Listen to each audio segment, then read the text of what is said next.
Welcome to the FATED ARPG podcast, episode number 130. We are, I would say, in week, 5 or 6 of the LE cycle, but we're already basically in week -1 of the PoE hype cycle, or -2. So this is going to be a hybrid episode where we talk about the top end of Last Epoch, and we're going to talk a little bit about the teasers for Path of Exile as they've come out so far. And as always, this show is done with the generous support of you guys. Everyone who bought a purchased subscription will be shown on the end screen as always. So big shout out to the supporters. And without further ado, let's get our co-host Balor. I always say Balor. I got in the habit of saying Balor, but everyone else says Baylor. So I'm going to try to say Baylor Mage. How are you doing, Baylor? Hello, I'm doing fantastic. I just had a little mini holiday for a week. This is the first time I've done absolutely zero work for in 6 years. So now I feel great.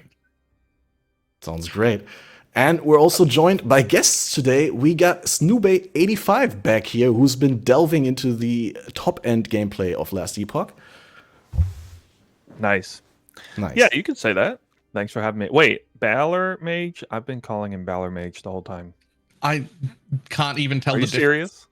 No, are you serious? I use both. I use both. It doesn't matter. Okay. It's fine. Okay. And I'll just rewire my brain. No problem. We got someone else who's making his first appearance here on Faded, someone who's massively impressed me with the knowledge that he shared on the Epic Epoch podcast. So let's hope to delve into deeper discussion with Snap today. Welcome. How are you doing? Pretty good, guys. Thanks for having me on. As this is your first appearance on our Faded podcast here, would you like to give yourself a little bit of an introduction? Tell people what they should be knowing you for if they don't know you yet. Yeah, I do. I do group play shenanigans and PoE, and then also Last Epoch this time around. So if you don't know, I play with Empyrean Gaming. He joined our group a few years back, and we've been MFing, doing shenanigans ever since. And I've been making YouTube videos about what we're doing every league, and yeah, that's where I'm from. And we're doing the same thing in Last Epoch when the 1.0 release happened this past month. Wow. And I'm told you're the brains of the operation. You're doing a lot of the heavy lifting in regards to planning. And I do all the builds every league. We also have input from tons of people in my Discord. Of course, it's not just me putting out all the builds and that kind of thing. I have a huge, group of local friends that are all putting in input, and we're kind of perfecting the builds in that regard. So that was actually something I was talking about on stream yesterday. People were saying who are the best build creators? Do you think? And I'm like, I don't think there's a single build that's a really good one that's ever been made by one person. It just doesn't happen. Yeah, there's a lot of things to miss, right? Even if you you have a really good concept, and then you can refine and person. Yeah, you can refine and iterate on it. Yeah, but then you look at somebody else's profile, whether that's on PoE Ninja, and be like, oh, that's a really good idea. And I have to steal that. Yep. And you incorporate and you show that. It to some friends, and they go, hey, what about this? Or have you thought about this thing? And it just... And it all starts culminating up group. Yeah, into the perfect thing. You just made me realize I typically go for the kind of low-end concept, but then also really refine it to something somewhat akin to great. Yeah, it's not necessarily the tier of build, but just the concept of you have a build concept, right? And you can start with an idea and you try and execute that idea. But then if other people start to pick up on that build or that idea, right, you can start to pick up little tidbits here, tidbits there to improve it that maybe you didn't think about. And that's, I think, what's something really cool about PoE. It's the complexity of those builds, that you can kind of pick up little pieces from other people and improve your own build. Yep. I'm experiencing so far the same sort of thing in LE as well. Probably not quite as complex, but I'm definitely getting the same thing of I'm trying to build a build, but then somebody else is doing something similar but a little different, and then you're wait, hang on, this bit fits in with mine and it's better, and I'll pick up this over here, and then actually really enjoying that. Yeah, it's part of the organic process of learning all the uniques, all the different things together. But of course, when you actually look at the entire database, it's pretty clear that it's not even 10% of what Path of Exile has in terms of all the different possible pieces and affixes that could go on the gear. But yeah, I'm loving it too. I'm with you there. The organic process was just something new, discovering it. Absolutely fun. Yeah, there's been a little bit of I wouldn't want to call it controversy, but there's been a little bit of a conversation about the specific topic of like no build being like one specific person's accomplishment, because there's been a little bit of a trend, I guess, in videos and in Twitter threads to talk about like ex-creators Armageddon brand build or whatever. Well, I guess that's Jung Rowan if I talk about Armor brand. But yeah, it's important to point out that with a complex game such as Path of Exile, like people always, stand on the shoulders, maybe not necessarily on the shoulders of giants, but on the shoulders of other people who are also standing on the shoulders of other people. And we've always been in this situation that people take concepts that other people have already done and bring them to the next level. Yeah. I think it's more like giants standing on the shoulders of little people more often than not. Yeah. I mean, typically it's just some person makes a build guide, a concept, halfway refined, and it's really cool concept nobody thought of. They got like 1,000 subscribers maybe, and then word gets around, and then somebody eventually in a chat says, "Hey, check out my build or this build," and it gets lost in translation who actually originally created, like the content creator, like a big name streamer or something will look at the POB of a build, and it could get completely lost on who did the original concept. I try to give credit to people in that respect, but quite often what ends up happening is I end up giving credit to some mid-tier or high-tier streamer who didn't maybe give credit. You know what I mean? It's like the phone game. You saying who made this build, and it just gets lost in the end. The best example of that is the Poison SRS build. That's like mine. Like I didn't come up with a concept. For that, yeah, I guess right? so. Like yeah. that Right, wasn't made by another content creator either. That was somebody in my chat found a dude playing it on PoE Ninja, and then we looked up PoE Ninja and we found 4 or 5 people who had been consistently playing it for like 4 or 5 leagues, and they were all Koreans. And we were like, this thing looks fucking great. Let's pull it. And we did pull it, and then we made a few tweaks to it to make it a little bit better than what they were doing. And then I was like, all right, this is a build guide. This is like a great build. Let's go. But like we didn't come up with it originally, right? It was just like these 5 Koreans had been playing it for like a year and just not telling anyone and having an amazing time. And I actually got 2 of them in my chat the next league saying, "Oh, I didn't know that. I'm glad you picked it up, but we hate you now because our whole build costs like 100 chaos, and now it's like 50 divines." Yeah, but, to be fair, if you wouldn't have done it, someone else would have popularized it. Well, I mean, that build existed for nearly a year before. But didn't it get like significantly better the patch that you decided to play it because of some changes? Wasn't there like a despair change or something like that? Nothing important enough. It had been played for a year. It was fantastic, and a 100 chaos build that no one knew about for nearly a year. I'm interesting the difference between like that and PoE with something like PoE Ninja, where it's super easy. You have so many index profiles and can flip through them. But then in something like LE, where there isn't necessarily that kind of functionality. I mean, you can pull up people's profiles, right? But there's nothing that has know a that clean person. You can't just go farming for builds. You have to know the account name and look at that person. Yeah.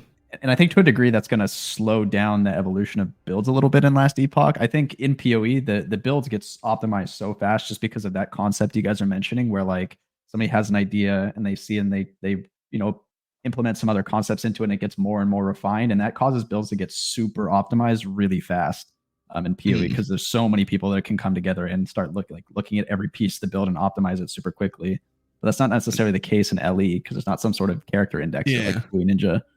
For that to happen in LE, first a decent sized content creator needs to pick it up and make content about it to bring it to the mat, because you can't just find it yourself. Yeah, just a little personal story. I went into LE blind, and I was just blindly playing through and ended up started using a build or developing a build blind, and of course somebody in my chat said, "Oh, you're doing this such and such build." I'm like, "Am I?" Nope. But I eventually went to look up it was a max roll Dragon Song build, so I went to look it up, and I said, "Oh wow, I guess I'm kind of smart because I just randomly, almost not exactly piece for piece, but definitely scaling it and copying the skills with unwittingly, in large part. And it's like, well, okay, I guess this isn't really my own build anymore. Dang. Same thing kind of happened to me. I had 4 out of 5 of the same skills and like 80% of the same spec as some other warlock, but I went in like I had never looked at a single warlock thing. I just made stuff up. It turned out I'd just done a damned variant instead of a bleed variant of a warlock. Mm-hmm.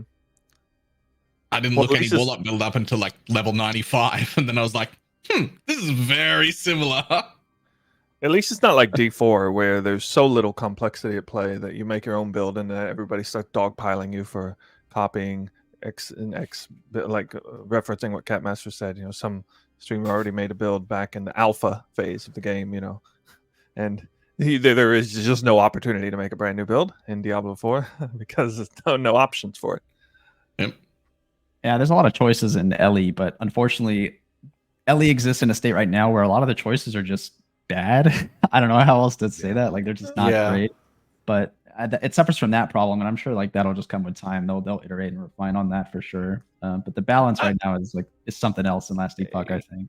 Yeah, but the second you take that argument to PoE, I mean, you get the same phenomenon still. So the entire melee archetype is like. There's something interesting in PoE, and this kind of can come into a topic of discussion where the top end of builds in PoE don't maybe matter as much as it does in Last Epoch because of the way corruption works. And what I mean by that is a build can top out at a certain point in PoE where I can kill all the Ubers and I can kill I'm smashing T16 maps, right? And like that's kind of the ceiling of my build. Yeah, like the clear speed can increase whatever marginally, but in Last Epoch, if my build is 2, 3, 4, 5 times stronger than your build, I'm going thousands of corruption, right? And that's giving me a direct reward for that. But in PoE, it kind of tops out in a sense. So I'm curious to hear your guys' thoughts on that. Like, I also think that that's partially the reason why people are so upset about the bugs, that was driving like the warlock controversy and that kind of thing, because these strong builds can go so high in corruption and get a reward versus in PoE you have builds that kind of top out. And it doesn't really matter that their builds are stronger because they're going to be able to clear the content anyways. How much reward you can get in PoE. Like, this is it. This is as hard as you can make your map. This is the most rewarding as you can make it.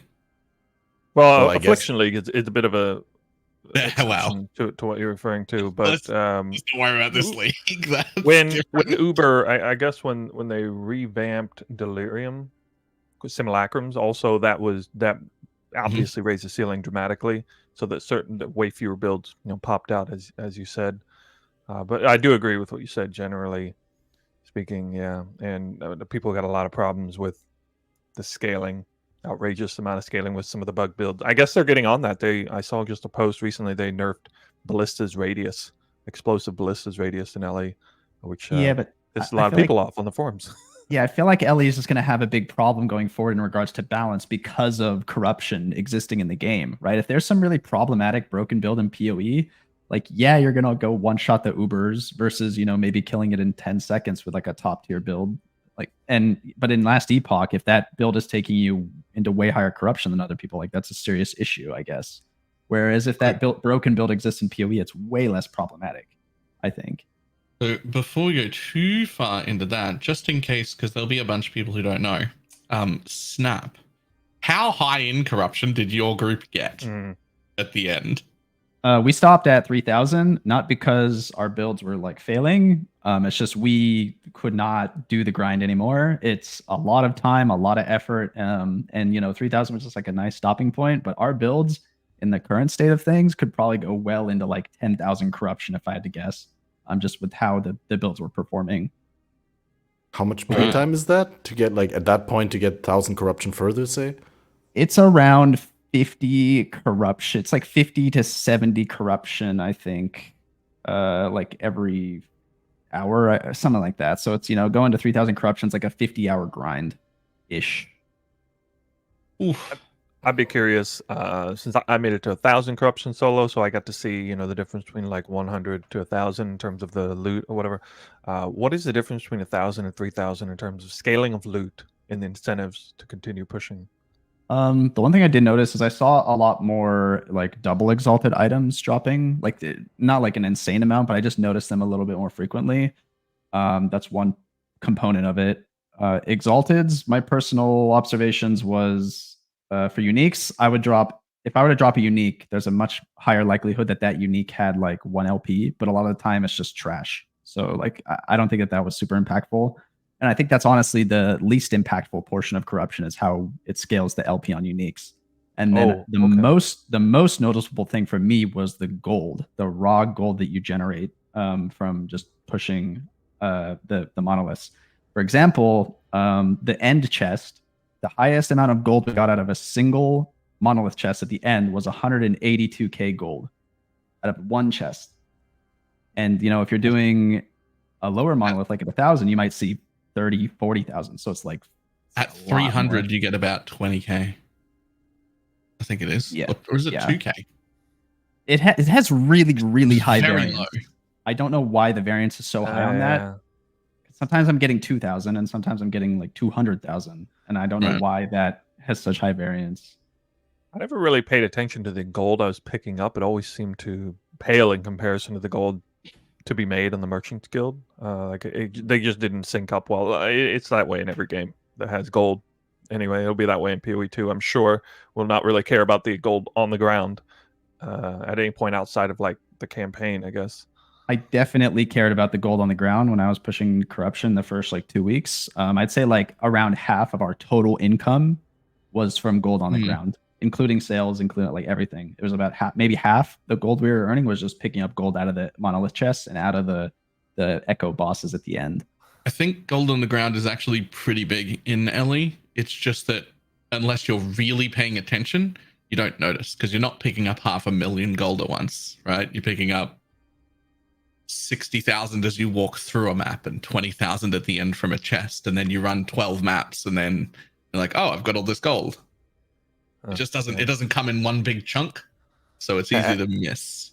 And without wanting to pivot to PoE 2, I think in PoE 2 gold on the ground will also be pretty useful because isn't gold is just the tax that you pay for instant buyout, right? That doesn't go to the player that sells you the item, that goes to the servers, to the house, it's right? Favor. As I understand it, it's the way favor works in Last Epoch, is it's the currency of which that allows you to trade, not necessarily does really much else outside of that.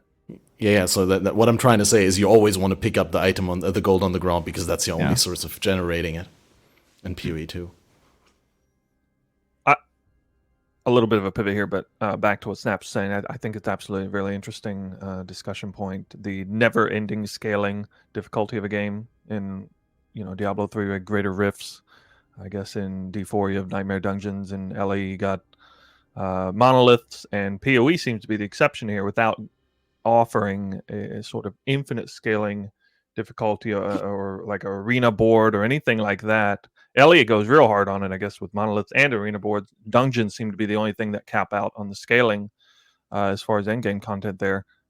So how do you guys feel about never-ending scaling content in general? That's a hard call. Because there are things I have a strong opinion. All right, let's go. Yeah, let's hear it. So it's hard because I think in Last Epoch, I felt like there was a really strong incentive to make my character as strong as possible. And that was a fun aspect of the game that I really enjoyed, right? I wanted to eke out every single ounce of power and get like as much LP on every item so that I could push as far as possible.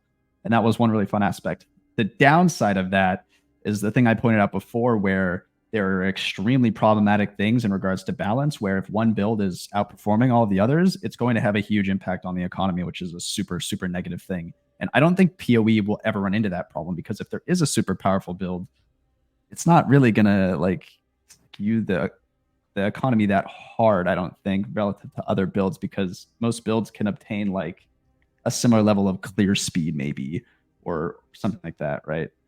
So that's like the two things. And I think PoE actually had like the infinite scaling thing with Del, right? If you recall back in the day, people were doing like the super deep Del for fossils. And that was just completely obliterated. Like they just removed that from the game entirely, because I think that they, GG also identified that specific thing as a problem. Right. I guess when they added the 10 additional waves to Simulacrum, I guess that was for a short moment. People weren't able to get the 30 waves, but like, yeah, that was solved within the league that they did that. But mine's like really torn because for the same reason, I really, really enjoy the fact that I'm not just like done, right? Like there'll be no point at which I'm done with an LE build unless I want to move on. Because I can just keep pushing into harder and therefore need a better character, and then keep pushing again and then need a better character. And I really, really, really, really enjoy that. But I think if that was happening in PoE, I'd be unhappy about it. And I'm trying to understand why, and I think it's because LE is still my side game, and so I care less about things being balanced and fair. Yeah. And more about just how I'm personally having fun.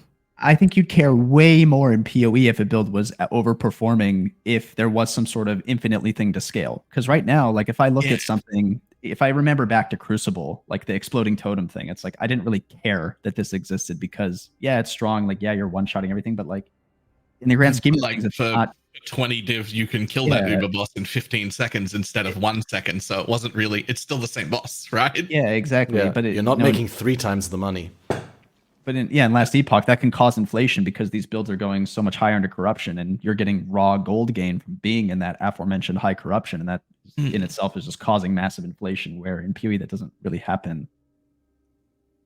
I guess I have mixed feelings on this too, kind of like you guys, but I'd probably lean a little bit more towards favoring the infinite scaling side of things. I like it if a game has a balance in respect to in-game content that does cap out, such as, for example, tier 16 or something like that in PoE, and then also has some option. And I don't personally have a problem with a leaderboard type of scenario.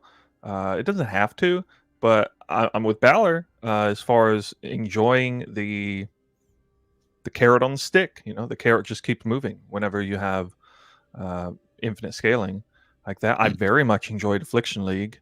Of course, I thought the rewards were absolutely ridiculous, way overscaled on the rewards. But at the very end, you know, I appreciated the fact that for a while there I had to hold back on the Affliction juice because the build couldn't handle it, and that gave me a profound incentive to make my build stronger because I knew the rewards that waited at the end of that trail. Once I pushed it up and was able to, you know, get as much of the yellow, blue, purple juice as I could to get just absolutely outrageous results, and they sure came in the end. And you know, I eventually did get bored with Affliction League with that much loot dropping, but it was an absolute blast. So I guess as far as Snap's comments on the market fluctuations, isn't that a little bit of devil's advocate? Isn't that just doesn't that just help to make it all clear which builds should be balanced in future patches? Because sometimes PoE, you know, misses the mark a little bit on balancing. Not exactly sure why, but LE, you know, the devs will have a much clearer picture about what builds are massively overperforming. And it's a massive honeypot, right? Their time. Yeah, a little bit, yeah. But at least you know, the game is raw. That's the word I keep using. The game is raw right now, so a lot of things are kind of out of whack and balancing decisions. I enjoy the heck out of it because, you know, there's not many proc coefficients in the games, not that many diminished returns built into certain skills.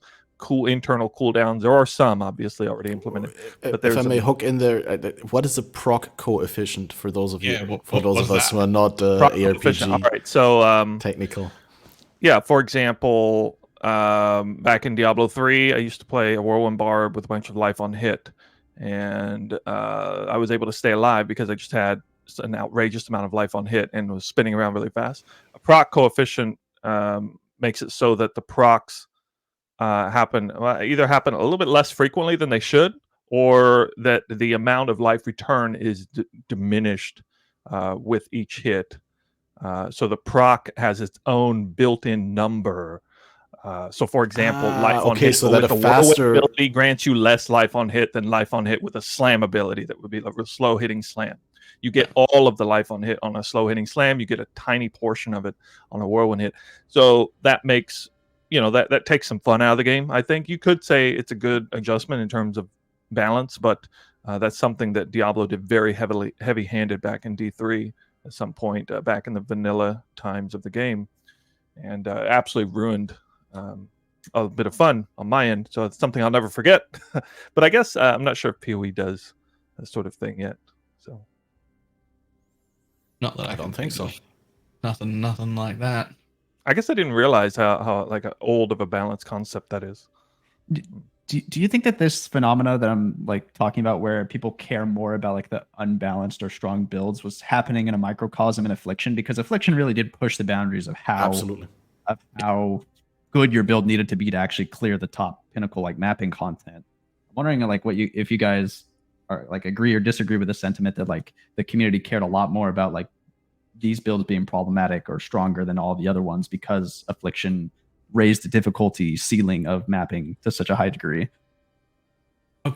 Here's the thing though, the build that I'm hearing complaints about the most personally, which is all I have to go off, right, is what I see in here, is still just people saying, I hope they nerf bows finally now, which is just a crazy concept to me because this league, bows weren't really the play. They were just like the entry level. Like you had to put like 4 or 5 mirrors into a bow build before it could do maximum juice, and you could just go play a chieftain. That's what people see though. People see the utter top end of it though, and everyone's like, I hope they finally nerf bows. And I'm like, bows was not good. Like it didn't carry the damage and tank. It was good. It's just so expensive. Things. Don't you think that's like a sort of self-fulfilling prophecy that it was so expensive because everyone gravitated towards it? And like, I mean, it would have been cheaper to do the proper juice this league. You basically had to get like a mirror fizz bow and the mirror quiver and like a bunch of really disgusting stuff because the content was too difficult, which is great. I loved that. I loved that the content was that difficult, but there were other builds that could do it at 1/10 the price. Yeah, and defenses actually mattered, which really put bows on hurt mode a lot. And the Fulcrum, I think, was really the most popular build this league, wasn't it? Fulcrum Magic Find. So when you look on PoE Ninja, no, it was still Tornado Shot somehow, but all of us were like, yeah, Fulcrum or various Chieftain Hinokori things was the play, right? It certainly seemed like for the more average gamer who wanted to push really hard, they were going to go with the much more defensive build, which is honestly a flavorful difference compared to what we normally see. I would like to think that some people would at least appreciate a different angle on build diversity. Hey, we actually care about defenses this time. I didn't even like Fulcrum because I didn't like the weird bits of downtime where you had to like pay attention to like your buff and try and make sure there were like mobs left over and so I actually just went straight up Righteous Fire. I just made a Righteous Fire Chieftain and I just still got 100% ignite chance and still pro left from the Hinokori's explosion, but I at least had Righteous Fire and a Fire Trap still. I did full MF, got 100 by accident, do like 9, 10, 12k occasionally juice. It was fine. There must have been something invigorating about that, using like a different skill than you normally would and feeling like that is the best one. It was real weird to be doing like juiced MF content and be like, I'm running around on a Righteous Fire Chieftain. I don't know. That sounds great to me. Yeah, I can't help but feel like Affliction, like with its difficulty that brought, should be what Delirium is. And I feel like Delirium's kind of lost that over the years. And maybe it would be cool to see some sort of revisit to the risk reward of Delirium. Because right now, and especially with the state of 8 mod mapping, and maybe we can segue into that if you guys want. And the new corruption maps. Yeah, and the new noticed this morning, that was a disappointment. Yeah, I don't know if they're going to be removing 8 mods. If you are unaware, the new teaser today from the Necropolis quality of life series, right? They were teasing that new corrupted map outcomes, they're going to remove unID'd outcomes, and then they're going to replace them with a bunch of things that benefit you, like quantity or pack size or effective Atlas passes. But we don't know whether or not this also is affecting 8 mod outcomes, which is the thing that a lot of endgame mappers care about. Well, unidentified was the play this league. At least I did. I felt like it was, but not by a huge margin or anything. You kind of take what you could get, right? Like for a lot of people would maybe take unIDs. They would also take like really high roll 8 mods. They do both. I think like both are viable strategies. But you know, roll like 60 maps and then just separate them into these are my unID'd ones and these are my 8 mod ones, and we'll run them and then yeah, I just really wonder about if they're also going to be taking a stab at that whole 8 mod corrupted map thing. And the thing that makes me think that they might is because I think that these changes are somewhat motivated by the anti-TFT movement that has, you know, been sprouting up the past league or so. And I think that a big portion of 8 mod bulk selling channel, just for 8 mod bulk selling channel. I think that that's actually. God. I actually think that this change might be somewhat motivated by that, because that is a really, really active part of like endgame mapping for a lot of people, is selling and buying 8 mod very recent TFT. And it's really recent only in the last few cycles. Yeah. You guys are suggesting that this replaces 8 mod corruptions, or that 8 mod corruption might be gone? Possibly. I mean, the way that I understand it is just that the unidentified outcome is replaced by an implicit corruption on maps. Like, we previously didn't have implicit corruption on maps, and unidentified was a outcome for corruption that can't happen on any other items that you corrupt, right? It's only on maps specifically that they become unidentified. Yeah, the way I rationalize this is if this is a quality of life change, right? The thing that is more problematic for players while they're progressing is voling their red map and it turning into something that is unusable or unrunnable because the 8 mod just went crazy. Yep. Like minus max, reflect, all this crazy mods, right? And I think that the 8 mod outcome is actually way more problematic than the map going unID'd. So if this is being sold as a quality of life change, to me, removing the 8 mod outcome would make more sense than removing the unID'd outcome. But they didn't explicitly. Yeah, they didn't explicitly mention it, so I guess we really no idea. That's an interesting thought, because I think about it. If I'm like a weak character or whatever, and I'm progressing my red maps, getting an unID'd map, that's a huge positive. That's a win. Yeah, that's a map I already prepared that I can run. Yeah, I want it. It's extra got more rewards on it, and that's it. It didn't get any harder. It didn't change maps. It didn't do anything. It's just, here's a little extra reward on the exact map you already prepared. That's what you want. That's a win. Yep.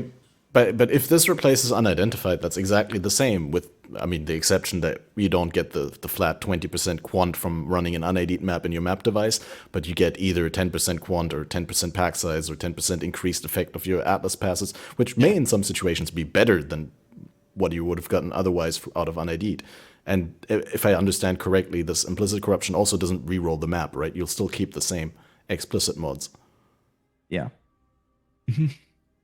But this is all conspiracy about the whole 8 mod thing. But I would be scared if I was an 8 mod enjoyer for the implications of these corruption changes. That's all. I honestly think that would feel a little bit like deceptive almost if they like mentioned this and then did omit the fact that 8 mod is gone in patch notes, right? Like that would be a little bit in character for GGG, but I don't know.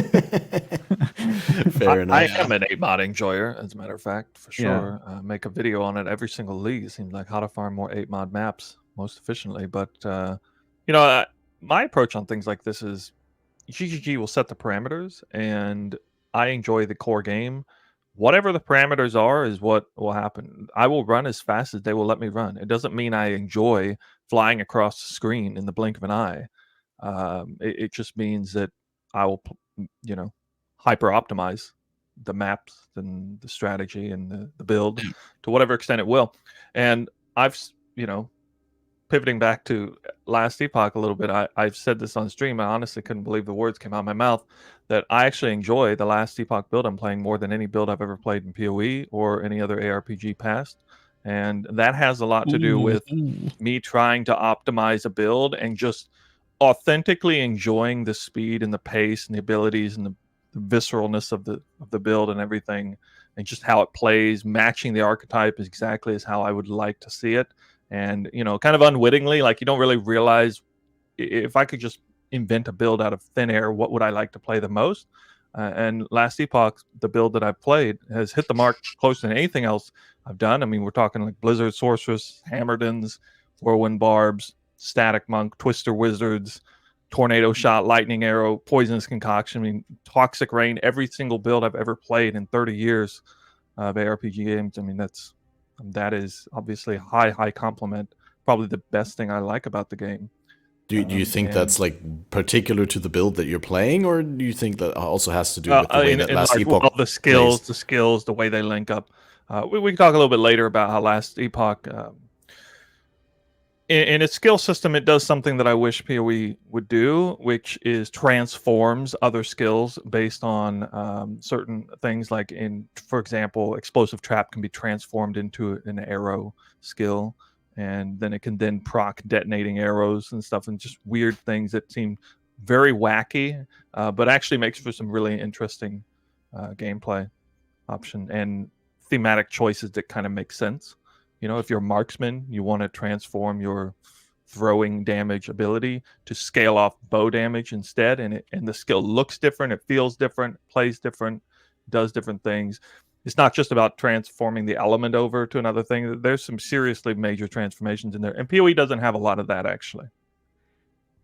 Yeah, the one thing about skills in Last Epoch that I can touch on that SnooBAE was talking about is it feels like in Last Epoch, every single build plays like a slam build in PoE to a degree. And what I mean by that is you have your main skill that's doing damage, right? And analogous to PoE, this would be your slam. But then you have like 4 other utility skills that you need to like have line up in such a way to like, you know, bring all of the more multipliers together, right? And they're all on a cooldown, and they all and to me it just really plays and feels like a slam build, right? Because like most builds are gonna have 1 main damage skill and then 4 utility skills, and one of them being mobility, right? And then you have like some DR, and it's just like the way that they all play together, it really just feels like a slam build. I don't know if you guys. Yeah, the combo-ness is really strong in LE, but that's on the one part, that's how the skills interact and how that is being offered through the character classes and the skill trees. But on the other hand, I feel that's also because LE makes it possible with the pace of combat and with the clarity of telegraphing, right? Like in Path of Exile, there's a lot of situations where you need the monsters to die instantly, otherwise there is no way that you're gonna live. Sort of. At least that's how it feels to me. Are you sure that's not just the build you were playing? Because the build that I'm playing has 5 active skills, 3 of which do damage and 2 supports, and I cast 1. I cast 1 ability. I run around. There's no other ability on my bar. I just have transplant, my movement skill, and 1 damage ability that procs everything. It's all my single target. It's all my AoE. It's everything. All 5 skills go off based on me casting 1 thing. You just said transplant, so you're not talking about your Thorn Totem build. Which build were we talking about now? It's the most recent one you played? Cathotic Fissure? Oh, yeah, Cathotic Fissure, yeah. However, I use that skill. You cast it casts the Chaos Bolts. Those cast Bone Curse, which also casts Rip Blood, which also casts Harvest. Like, it just everything, all of my 5 abilities all proc off just casting 1 thing. It's a self-comboing cascade of skills. Yeah, it's just a 1-button build. I've just got a teleport and 1 button, and it does all my clear, all my single target, all my everything. It's great. Well, I got a question for you guys. Between D4, Last Epoch, and PoE, which game do you think offers the most flavorful non-1-button build options? Let's just say that. Out of those 3 games. Last Epoch for sure, I think. Probably, yeah. Because it feels like they have every skill that's not your main skill, for the most part in Last Epoch, I feel like offers some substantial amount of utility. There's really substantial opportunity cost, whether or not that's like an insane damage reduction it offers you, or it's like a damage steroid. I think that there's like really impactful things you put in all the other slots that aren't your main skill in Last Epoch. And I think that's super interesting. I don't know that sort of dynamic exists in a game like Path of Exile. Some builds do, for example, slams. And I think like, you know, for melee builds, you have like the Ancestral War Chief, like this kind of thing. But I guess Essence Drain Contagion, like a year or 2 ago. Sure. But, you know, in Last Epoch, like every slot matters for the skills that you're putting on your off bar, right? And in PoE, like you could really get away with just 1 thing on your bar if you really wanted to. It's because of the skill system, right? Because the skill itself has its own tree, and you give 20 points to an entire skill. I mean, you're going to want to use it, right? So, I mean, this even- is the thing that they address in PoE too, right? Where you can actually have less socket pressure on your skills and be able to support those utility skills like a lot more. And I think that that'll probably be something that'll be improved a lot in PoE too, right? Yeah, they're clearly going that direction. We've seen in all the footage. Even with my like one button build that I've designed to be one button, there's still like a bunch of choices on what utilities. There's more than one thing I could have automatically procced. There's also a pretty good argument to take one of those automatic procs away and put in an active skill that I should be using. Like, there were still a lot of choices here, even when I'm trying to automate as much as possible. Like, I'm still not positive that I have all the right skills on. Like, there might be better options. This is another interesting debate point, I think. Are one-button builds good? They're good for I the hope game. so. Like, is that the preferred way to play? You mean... Okay. Just in general, with ARPG gameplay, do you think should they have one-button builds? That's what you're saying. Well, yeah. Should ARPGs be pushing players in the direction of committing to one-button builds? I think Is it that should what exist. the players want? I think it should exist, but I don't know if it should be the predominant archetype or way to play. Like, I mean, there's righteous fire enjoyers, right? In PoE, they don't want to push anything. But you know, Yeah. I think that like both things should exist. I just don't know that every single build should be funneled towards having one button that just does the most damage. And I think that's just a consequence of the way the sockets and links work in PoE, right? That's just a side effect of it. I mean, I in Last Epoch, I'm a Rune Master enjoyer, and that is like a 90 button build. Like, I'm pushing 4 buttons per thing that I'm casting. It's just like the number of buttons on that build is just off the charts, but it feels incredible when you play it correctly. There's just so many things that can go right. Like, it feels like I'm playing an MMO rotation, like in an ARPG. And honestly, it's really, really fun to play. So I really love my 1 and 0 button builds. They're like a specialty. I focus on them a lot on any ARPGs. I wouldn't want those not to exist. But at the same time, I don't think there's any situation in which the absolute best thing to do should be one button. Like, even my automated build, I've definitely chosen to give up some power by not having 1 or 2 active support skills that I press, because I favored automation. I favored being lazy. And it's working quite well. It's easily fine. I'm up to like 300 or 400 corruption, which isn't that high, but like, it's still smooth there. I think I would probably hit a wall around 1,000-ish. That would be where I might need to be like, okay, maybe I need to do a little less automation and put in some actual skills. I wouldn't want them taken away, but not the strongest in the game either, if you're going to be that simple, right? Interesting. We got different representation of totally different views there. I want to know what Catmaster feels on this one.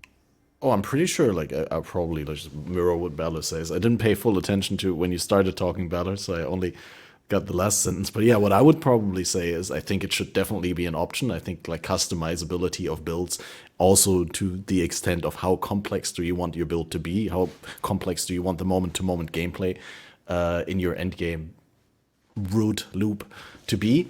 But then also, in a one-button build should never be the strongest build. Like, maybe, you know, for a cycle or a patch when something went wrong and it's cool, it's a flavor of the month, but it shouldn't be a constant, a permanent thing that there's a one-button build that outperforms builds that use more buttons, I suppose. I suspect we all kind of agree that a one-button build should be an option, but through optimizing a build, it shouldn't be the best. The best should be the one where you have to try hard the most, which would involve more buttons to a certain extent, at least maybe 2 or 3, possibly 4. But like Snap said, he's getting a lot of fulfillment out of a correct rotation. I absolutely echo that sentiment. That's something I love. I remember when the monk class was released in Diablo 3, I got super excited at the thought of optimizing a rotation through the combo generator system that would be able to sync up extra damage multipliers by timing windows of using a finisher right after the 3rd combo or something like that. It's really sad they didn't really do that, or they didn't push that for some reason, even though that was thematically what was going on. And it's one of the biggest things I'm looking forward to in Diablo or in Path of Exile 2, because I think PoE 1 absolutely drops the ball on this. Overall, it doesn't. You don't feel incentivized to optimize 2, 3, 4 button builds in PoE, but clearly they're moving in that direction. It's been getting better. I mean, when I started playing Path of Exile, it always used to be like focus on one skill gem and then 6-link that and make it the strongest possible. Spam that button all the time. Use a movement skill, like use your mana reservations, and that's it, right? And they've been getting better at that. So a lot of people use 2 skills for leveling nowadays, right? You always have your armor brand and cremation set up, or fire trap and cremation, or fire trap and armor brand. There's a lot of builds now that use more than just one skill and more than just movement skill and reservations as utility, but there's also a number of interesting skills that you can use for utility. But I guess what I'm trying to say is, like, basically Snap already nailed it by saying with the socket system they're pigeonholing everyone into one button builds, kind of, because you can only reasonably make one skill super strong. But with Path of Exile 2, we can have like upwards of 26 links, right? Or 18? How many sockets do you have? And also the flipping passive tree, right? Like that could contribute to having better build, better build diversity. Here's the point. It's not much of a conceptual stretch to imagine that there are unique pieces of gear or skills on the passive tree itself that say, if you take this point, it increases the damage of your other skill X-fold. If you wear this piece of gear after casting this ability, or this type of ability, whether a melee ability, I don't know, for example, after you use a melee ability, your next range ability does 3 times the damage or something. I don't know. Like, it's not that hard to imagine coming out with gear like that. This is kind of like what I like about Last Epoch, is they seem to have more of that sort of flavor that kind of push you in the direction of actively using different skills and syncing them up, in some cases through automating them through procs, but in some cases manually using them, and they give really big multipliers in that respect. You think that GGG has intentionally avoided like making that kind of design? So I feel like they try to avoid skill specific like uniques, especially, and like the thing that you're mentioning where you have like combo uniques and that kind of thing. I feel like they've intentionally avoided all of that. I don't know if they've ever spoken about that, or I actually realized in the middle of that sentence that I probably shouldn't be saying that specific skill, but rather skills of that tag, that sort of thing, like fire skills or lightning skills or melee skills, or so it can cover a much more broad spectrum of things. It would be way too tunneled to come out with a unique and say, aha, after you use tornado shot, your next lightning arrow does 10 times damage. That wouldn't be good balance, obviously, and that would not be good for the game. But if they made it, a more broad. I mean, I like the concept, right? But I feel like even then, what you're describing still doesn't exist in the game, really. And I feel like they've actually intentionally avoided making these kinds of uniques. But I guess I don't know why, because it seems like an obvious archetype for like uniques to have this kind of interaction, but it just doesn't exist anywhere. I think challenge of balancing, maybe. If you make that good enough to use, it becomes mandatory, and that's something they've tried to avoid actively. Right? If you put in a unique that's like, hey, if you use double strike after you use Bone Zone, then it'll cover the whole screen and hit every mob at once. Well, now that's the only way to play it, right? And so now if you don't have that, you just don't play the ability. That's what they're trying to avoid. That would be my guess anyway. Yeah, again, just to clarify, those kind of examples are really pigeonholing, but you could imagine, after you use a skill with a melee tag, your next range skill ability has double the AoE or something like that. That would allow for a lot of different options, obviously. Something like that, as opposed to what you just said. With PoE2's system of, hey, I use this attack, it changes weapons and my skill tree, and now I'm doing that, and then I use this other attack, and it changes my weapon back and flips my skill tree. Like, those sort of things work with that PoE2 system. Man, I can't wait to play PoE2. Yeah, I mean, these are things I'm hoping for in PoE. I mean, we get to see like the monk class demo. It looks like we saw kind of a lot of that sort of thing built into the monk class, if I'm not mistaken. If I had unlimited money, I'd definitely be flying to LA just to play the demo for like 2 or 3 goes and fly back. I know me and Ballard, were you at ExileCon, SnooBAE? Me and Ballard played the demo at the last ExileCon in July, right? Were you I at played ExileCon in August at Gamescom here in Cologne. Was it the same demo, I guess, that we were all playing at ExileCon? I actually got Druid gameplay. I was enhanced. I got the Druid class that you guys didn't see. I had The other two shape-shifting. the other classes were reportedly exactly the same. They just got like one extra class. We didn't. I feel like I got to play the demo at ExileCon too. It was just really, we are all players who typically, when we think of the game, we're thinking in terms of Endgame. We're not thinking in terms of Act 3 abilities and skills. And the demo was insightful, but I gotta say, I mean, it wasn't very invigorating. Definitely not. The speed and skill at which we were able to move and do damage. I was like, wow, I use this ability now. Oh, that's cool. Oh, wait, this one's actually better. Okay, I'll just press this button over and over. I don't know. I was pretty excited when I played it. I thought it was great. I don't know. I evidently played the best one. I played the Huntress or whatever, which was reportedly the most interesting and enjoyable one to play. And even I thought it was a bit of a drag. But I believe that had a lot to do with them just setting up the literally worst garbage tier gear and a random confluence of skills that don't even synchronize in any major way. It's worse than that too. Yeah, it's just where, for anyone who did play it, where you were set up, you'd have a character at the beginning of Act 3, right? And they set your level to the level that you would averagely be, like the level of zone at the beginning of Act 3, but they cheated the characters there. They didn't copy them. Yeah, they don't have an actual passive tree. They just gave it some stats. Forget about not having a passive tree. It also means that we didn't get any of the buffs from the first 2 acts from killing the unique in every zone that you were supposed to have. So we were all just way weaker than we should have been, because there's like 45 zones worth of here's 5 life and 10 stats and 15 res and like this, whatever the stats are for killing all those uniques. Because they just skipped to it, we didn't get any of those. Yeah, but they also set up the characters to be of an appropriate strength. Like, whether they implemented that or not, they did manually tune the characters after they set them up to be in that act, right? And they tuned it to the point where they thought it was fun gameplay. And what they think is fun gameplay is you arriving in acts with like white gear and 6 levels under-leveled. And we were also turned up in difficulty as well. They specifically made it like mobs hit harder, have more life, we're weaker, because... And we got the Ruthless with Gold client, too. Because the people showing up there, just overall, we're all the degenerates. So they wanted it to be harder for us than it would be at release. They just did it because they must have thought Ben was going to show up and they didn't want him beating the game on their client demo. Do we know what the event is? It on the...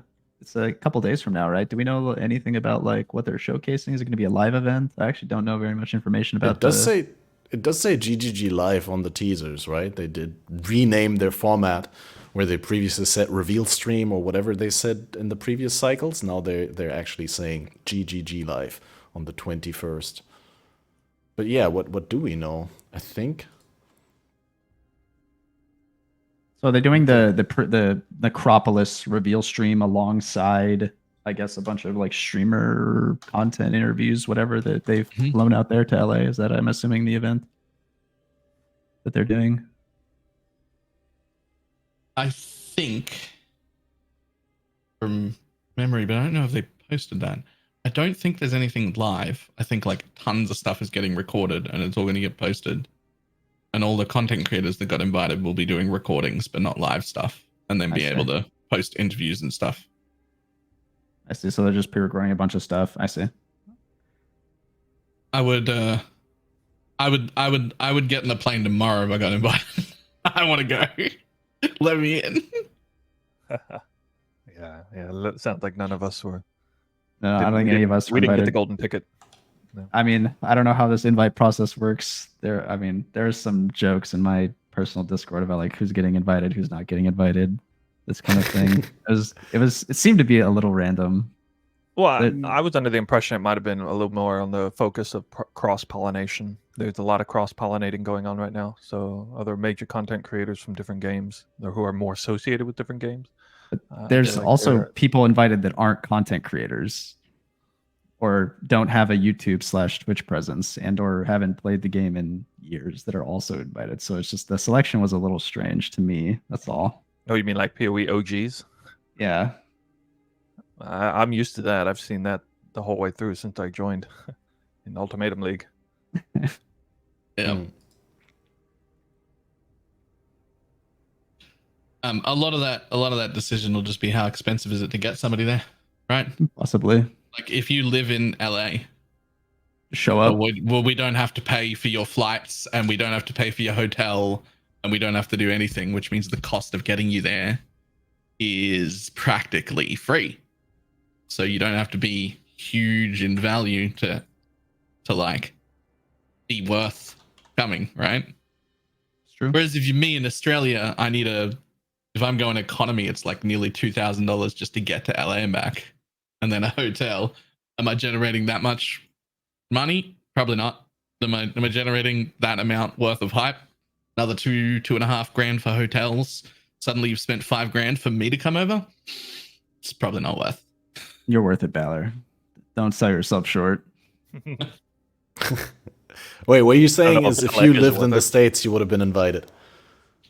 If I lived in LA, I bet I would have got invited. I'm worth free. If you don't have to pay for my flights or hotel, I promise I'm worth it. Yeah, but so there was some information about this on the Preach interview, the interview with Preach Gaming, with Jonathan.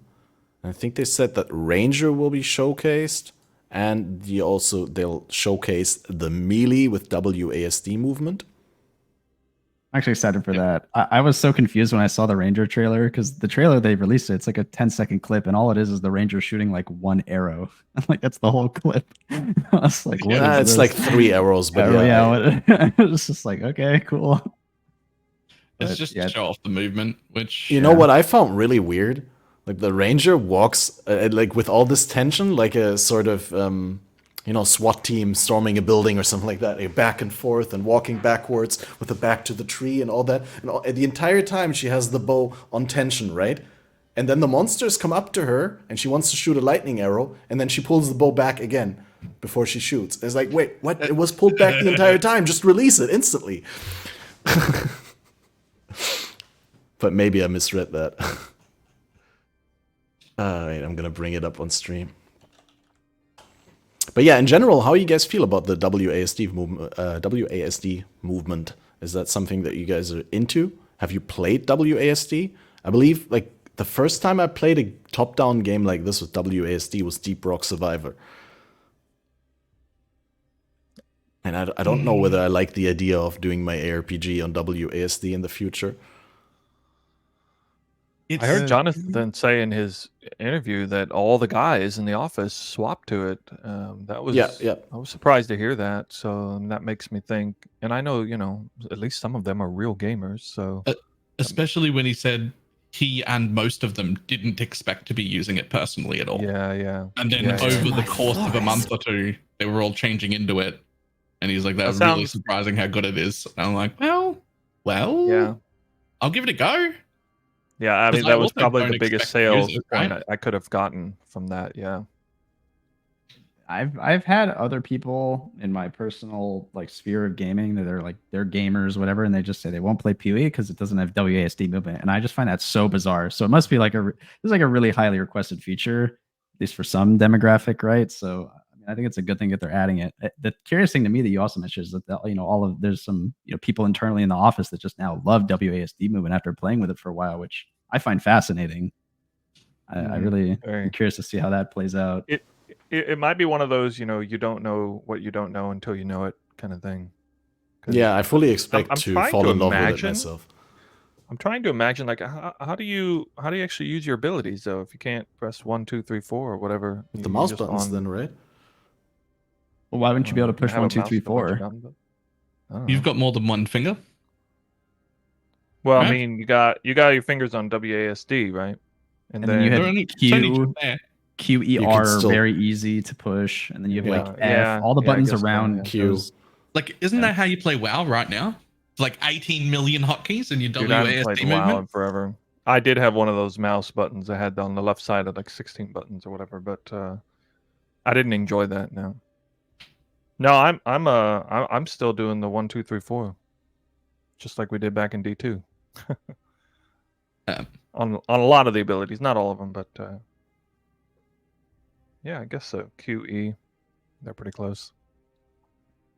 Have we missed any of the other teasers? Like I know that they leaked the flask changes now.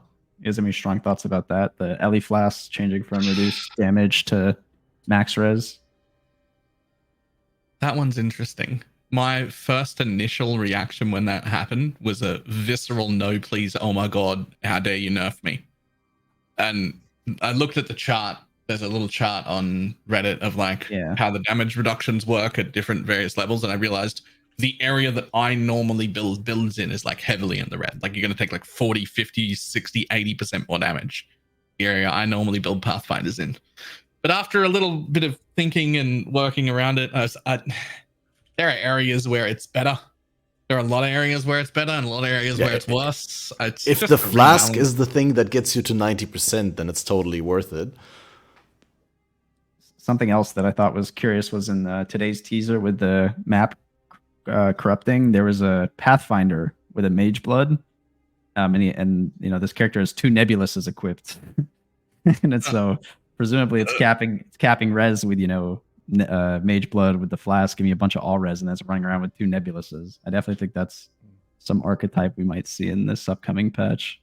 I think they know it too, with the reversion of these. That's changes. Hilarious because we know full well they know how to make good builds. But they only ever show good builds when they're showing off something else and the build just sits in town and doesn't do anything. Whenever they show off gameplay, they make shit builds. Or when they set up a demo client. Yeah. Like they always show us terrible, terrible builds, but they know how to make good ones. It's not the first time we've seen them with a good build sitting in town, and you're like, yo, wait, this build looks like a proper good build, but it just sits in town to show off something else. The master changes. Oh my gosh. Yeah. These are actually a big change. I don't think people are talking about the multiple masters in map. It's specifically a big nerf for group play, and I can explain why. Yeah, please. That aspect of it I haven't seen yet. So there are 2 things in group play that you really want to avoid, and one of them is Einhar in your map. And the reason for that is when you're in a group, you're playing a culler, right? And you're leaving mobs on 1 HP, and the guy has a bunch of increased item quantity, and he's culling all the mobs. But Einhar can actually steal mob kills from you as he's running through the map. So it's a big no-no. It's a big no-no to put Einhar on the map. And so what you do is you try to put masters on the map that actually specifically block other ones from spawning that have negative implications, and Einhar is one of them. The other one is actually Alva. Putting Alva on your map is actually really bad when you're going for a ghosting strategy. Ghosting is still somewhat relevant, maybe not so much in Affliction, but the league before that, Tota, like ghosting was obviously a really huge thing, and ghosts can actually spawn inside the Alva.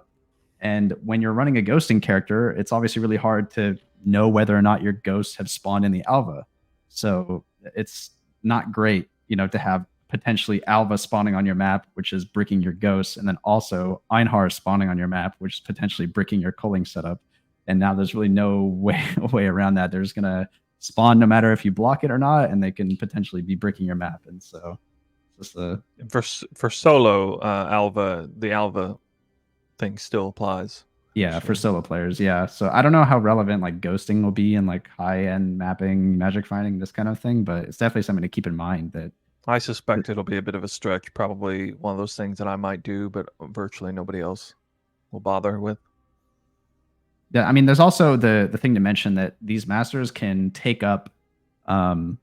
This is a niche thing, but I'm sure Snoo, that when your map is full of mechanics, there's a lot of mechanics in your map. It's really dense with abysses and breaches and boxes, and there's all sorts of stuff spawning. Certain mechanics can actually get cold from the map because there's too many things spawning. And I would imagine that if you have some stuff like Alva that can actually take up these aforementioned spawn points, can cause other mechanics that you actually want to no longer spawn. So I have a theory on that. I think that problem might be solved, and there's a reason for that. That'd be great. We know about that problem is anchor points, right? Like we know that like there's so many anchor points within a map. You're not supposed to be able to double up on them, although for some reason occasionally some do. I'm not sure why that exception happens, but for the most part, they can't double up on anchor points. You fill every single anchor point in the map, and eventually stuff gets booted off the edge and just doesn't spawn. Yeah. Well, there are very specific anchor points that only apply to masters. Right? Like, the best example of this is like Atoll, right? Like, you run Atoll and you get like Sulfite or Alva. The spawn points for the Sulfite or the Alva, they're the same, and they're almost always in a little triangle at the front of the map. Right? Like, 9 out of 10 times you run that map, they're there.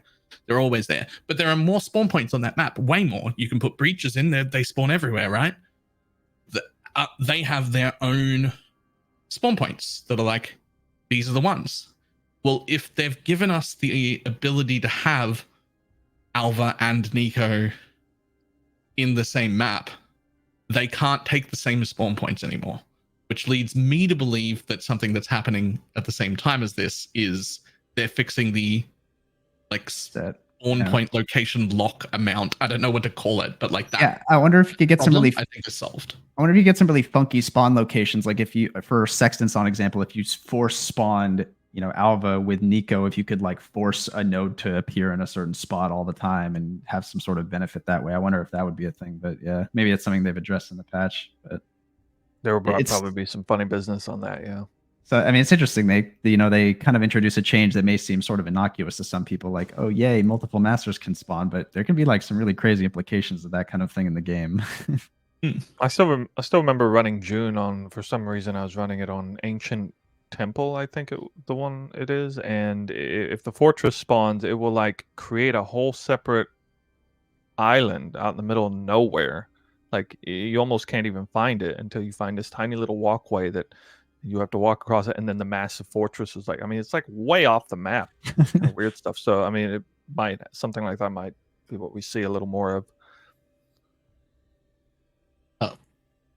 Like I said, it's just a theory, but my theory is that a result of this change is that overstacking mechanics in a map isn't going to punt stuff off anymore. That's my theory. It's a nice thought. I don't know. Can you guys think of any like good Atlas passive tree setup to focus on more than 1 or 2 masters at the same time? Because like the only thing that I see this being useful for multiple masters would be maybe an SSF when I'm like not good enough to do Alvas fast enough. It's still super silly, but then like you could get the Pact with Energy and combo that. Yeah, like early on, I guess. But like, what I'm trying to say is there any benefit to having multiple masters spawn in the map outside of, the clear downsides that we've seen? Is there anything that you could do to profit from this, that you can use it to your advantage? Companion Huck with an aura on him. Einhar also helping you kill stuff, and Pact with Energy at the same time. Right? That's a lot of power. I'm just saying. Yeah. I'm sure there'll be a lot of people who are relishing at the idea of just putting June and Alva on the same map at the same time. There's a lot of people who like doing that kind of stuff and being able to just do both at once, and they'll have the point allocation for it, and they'll just be spamming it for June and Alva and trying to profit off of both of those. I mean, also Einhar's a really quick mechanic. I think a lot of people would put like beasts on the map just because it's quick, even if it's just yellow beasts, just to farm yellow beasts. If they're doing another mechanic like Alva or June, they're farming safe houses or whatever, you can just kill beasts while you're on your way to the safe or onto the researching count or whatever, and just get yellow beasts and farm that way. It's just something extra to put on. Yeah. I had a similar thought to what you said, Balor. I also had like a 4D chess moment thinking when I saw the talisman change. So we got some betrayal rewards from safe houses, from the research safe house moved into other areas. And one of them is the Veiled Orb that we'll talk about in a moment. But then also the craft, the Jorgen and research safe houses that allowed you to turn an amulet into a talisman is now a beast craft. So this is now likely obtained by just farming beasts, or maybe it's one of the harvest beasts. There's also, I guess, a small chance that you still get this craft from Jorgen, but the way that they made it sound, it's probably not like it. What I'm trying to say here is this is now all unified into one craft. So you can't target a talisman of a specific tier anymore, like you could previously with the rank of the Jorgen.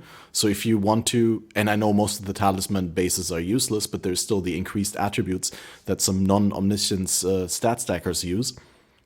That would be incredibly hard to target now, because all the talisman bases are in the same pool. So what I was thinking is maybe this is a hint that they're reworking talisman bases because they're super outdated and most of them are not worth it. You think they might actually just be buffing them, like big time? Or like, you know, removing some that are completely unusable and updating the other ones to be useful outcomes. Do we know who it is over there that has like just a massive hard-on for talismans? Because they've been completely worthless for what, 7 years, and they just refuse to remove them. They were awesome in Ultimatum, right? The one league, except that one single league where they were like, we'll make them lucky. They're good now. And wasn't that in Heist? No, it was Ultimatum, I think, where they did the smart rolling, right? That was I don't remember when, but that lasted one league. And then they took it away. Then I was like, okay, I'm pretty sure it was in Heist, and then it was also in Ultimatum for the ones that came from Ultimatum, but I don't know.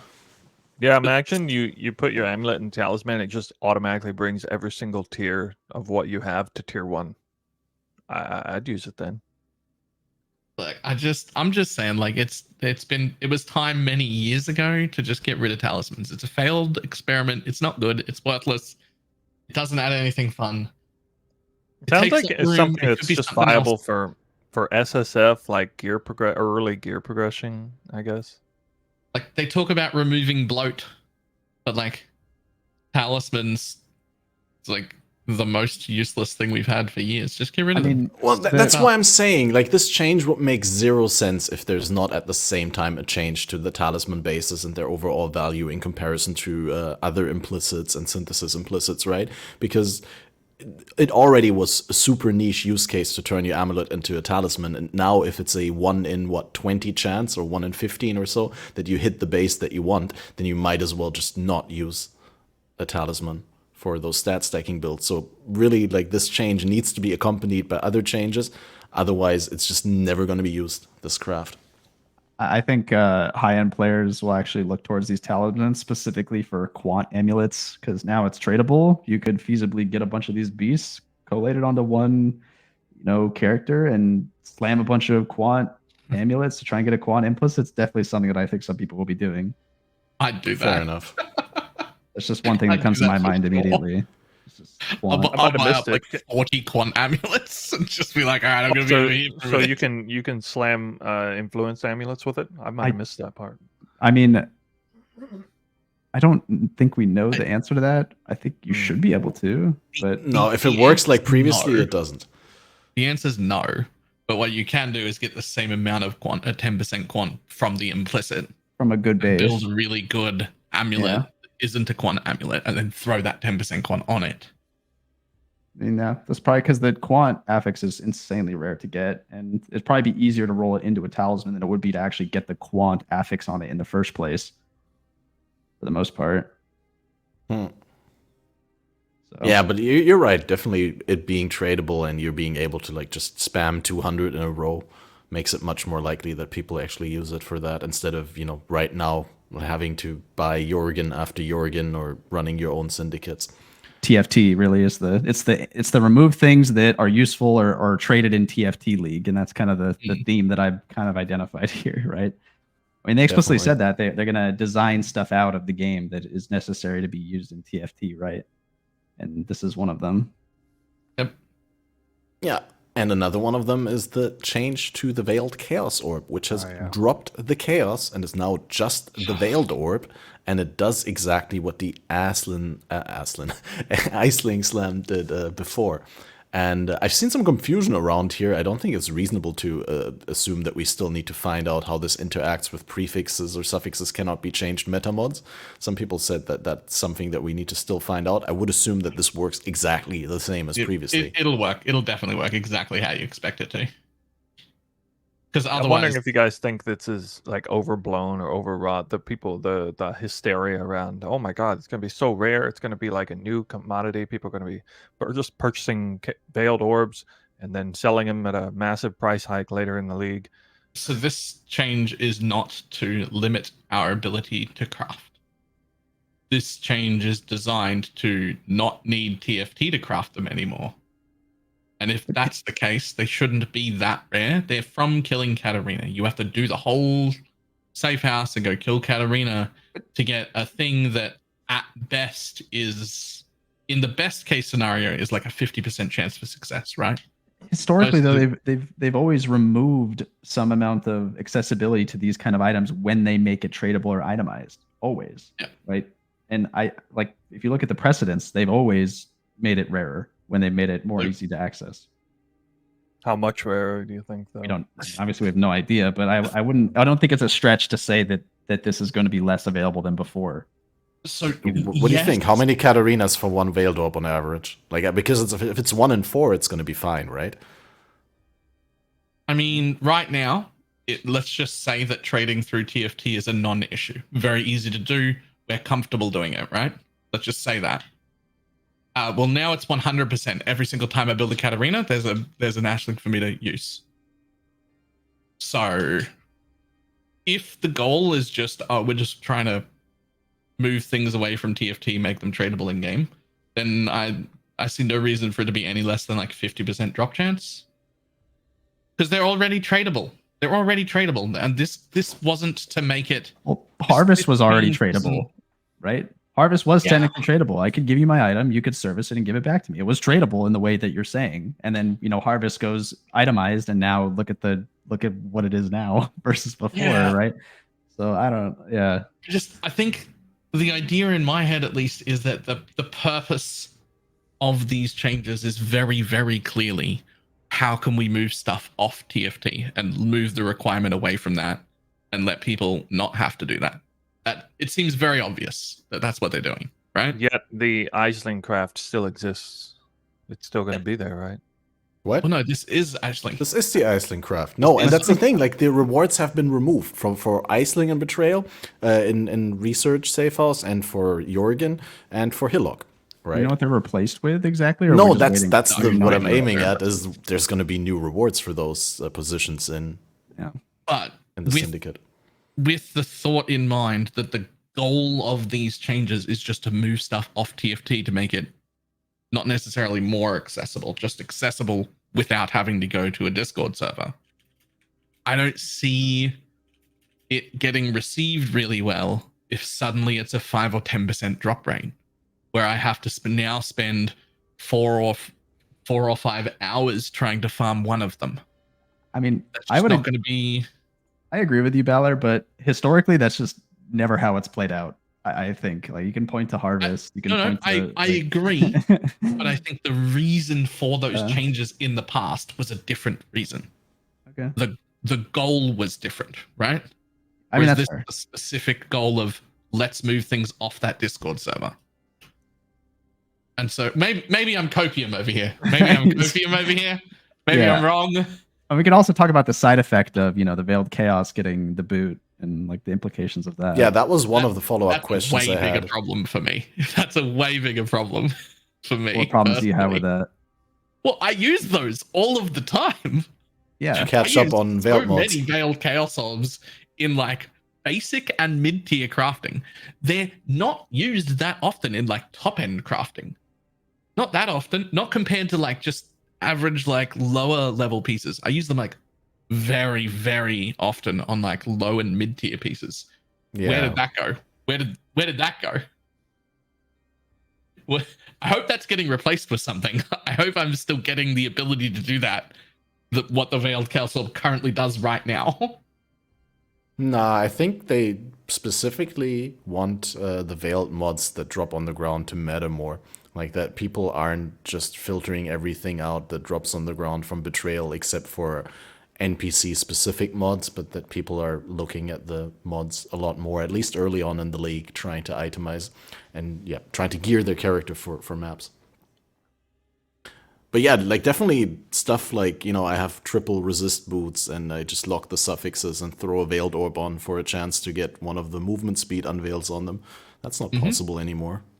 Which was a cheap mid-tier craft I don't know why they. I mean, there's just probably stuff we don't know in the patch, and it always feels weird sometimes. Like when they come out with these teasers, there's always like a piece of the puzzle we're missing, and at first glance it may look like a huge nerf or whatever, but then the patch notes comes out and it's like, okay, I get it. Yeah. Like, and we definitely get that a lot. So I wouldn't freak out quite yet. I would maybe wait till patch notes come out. That next does year. happen quite a lot. The other implication, now of course we don't know what replaces these rewards that have been removed from the safe house leaders or from the ranked members of the syndicate in the different departments. But well, doesn't this kind of incentivize playing the syndicate the wrong way? Like, as in you're going for more Katarinas per hour instead of like trying to put the right people into the right positions. Well, I'm just saying, like they're really proud of their mini game, right? They always wanted. We've seen historically that, for example, they insisted on resetting the entire board with Katarina because they had a certain way in mind how they wanted to be played, and now this obviously rewards people who spam Katarina much more. Yeah. Without the context of we don't know the context. Maybe the new rewards are so super desirable that you're gonna. But the rewards we know right now, with Aisling being removed, like what are the current lucrative rewards for somebody? Is there even like what are the attractive rewards for somebody farming betrayal right now besides killing? I don't know about Katarina? profit wise, but the other thing I use very often is the 30% quality things, which are also gone. So what do you do in betrayal now? I mean, they're gonna add new rewards, of course, but like a lot of the rewards are actually so outdated and like obsolete. It feels like. Yeah, Dorichi White Sockets. Yeah. Might be something crazy. It blows our socks off. Could be. Scarab rewards, kind of not amazing. Yeah, like I don't know. The Scarab rewards aren't really bad. I always liked them. I just felt like in the current state of the game where you get so many Scarabs from other sources, they were underwhelming in terms of like the raw quantity, but I always thought it was great in Syndicate that you could target specific Scarabs. Having Scarabs is great until you do all that work and get 4 of them. You're like, oh, this mob in my map dropped to 20, or this league 1 200. rare mob. Yeah, in a regular league, you know, we don't see the massive winged explosions, obviously, but it's clearly it took a back seat. June took a back seat on the Scarab rewards this league, and Calandra League as well. But this upcoming league, do you guys think it'll be an in-map league or a bossing league, or no shot it's an in-map mechanic after Affliction? That's just I want it to be in-map so bad. They're the best leagues. I mean, there was an interview, right, where they're talking about how kind of like they developed the leagues, and basically from what they said, they were like, okay, you know, this map or this time around it's going to be an in-map mechanic, and then next time it's going to be its own thing, and they kind of try to spread it out. I don't think they try to do like the same kind or type of mechanic 2 times in a row. So I would be really, really surprised if this is an in-map mechanic after Affliction, right? I wouldn't mind if it had an in-map component. Oh, I still want more in-map things. It feels like it's been years since other than this league. Yeah, I have years since there's a good in-map league mechanic that I really, really enjoyed. Sentinel. I really am of the opinion that even if the mechanic isn't in map, there should be some sort of mini encounter inside of the map that gives you access to it. Like they used to do this for a lot of mechanics, and I feel like they've been kind of shying away from it. Like if you think of like Sanctum, right, you just kind of get vacuumed in, and then you click a button and you bank your room. I feel like that's super uninteresting. I feel like it would be much better if there was just a little pack of mobs you kill, you blow it up, whatever, and then you earn your Sanctum room. Like that would feel better to me. That's why I thought from the start that Crucible was going to be a great league, but then it missed a little bit the mark on the balance of where the reward came from, because you didn't get anything from killing the monsters. I don't know what their obsession is with removing loot from these mobs. Like Ultimatum, Expedition, Ritual, Crucible, they just don't drop anything, and I don't know why. Beyond.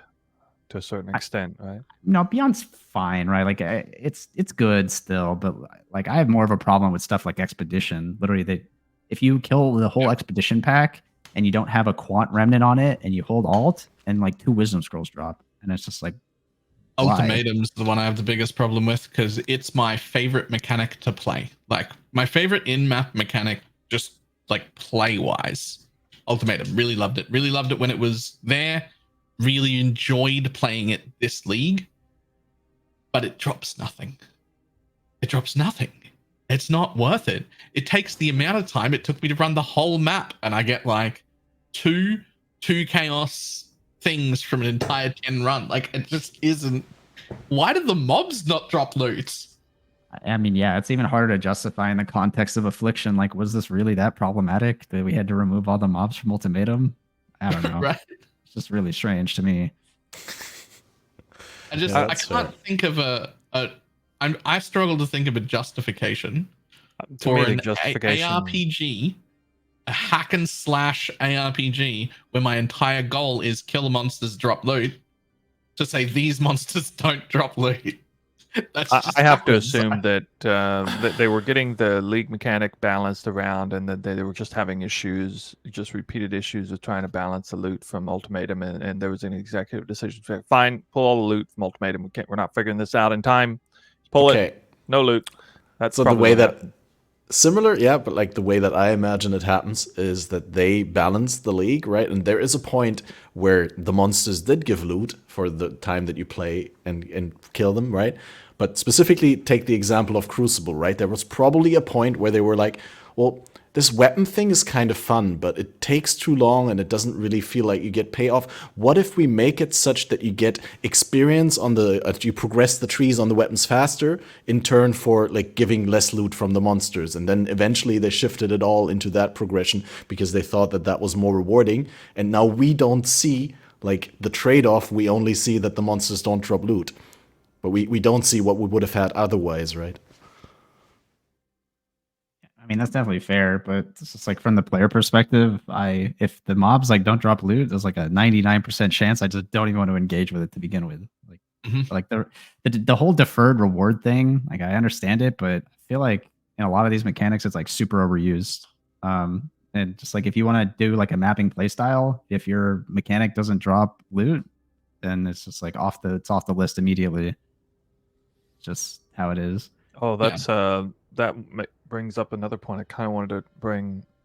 We don't have to switch over to Last Epoch, but there's something about Last Epoch that I really like, and that is their built-in system to increase loot rewards scales everything, including like, you know, specific rewards from specific things. Circle of Fortune seems to compound loot that is dropped from other things. You know, you get higher corruption, you get more loot across the board. Even boss specific drops drop more often. Even boss loot, even the rewards at the end amazing. Of the map, everything. I wish PoE did more of that. Like I wish, you know, if you run an, you know, for example, an 8-mod corrupted map and farm legions, you actually got more, you know, a lot more loot, like more league specific loot. But I guess you do a little bit, but it just doesn't seem to impact it all that much. Not like it does in Last Epoch anyway.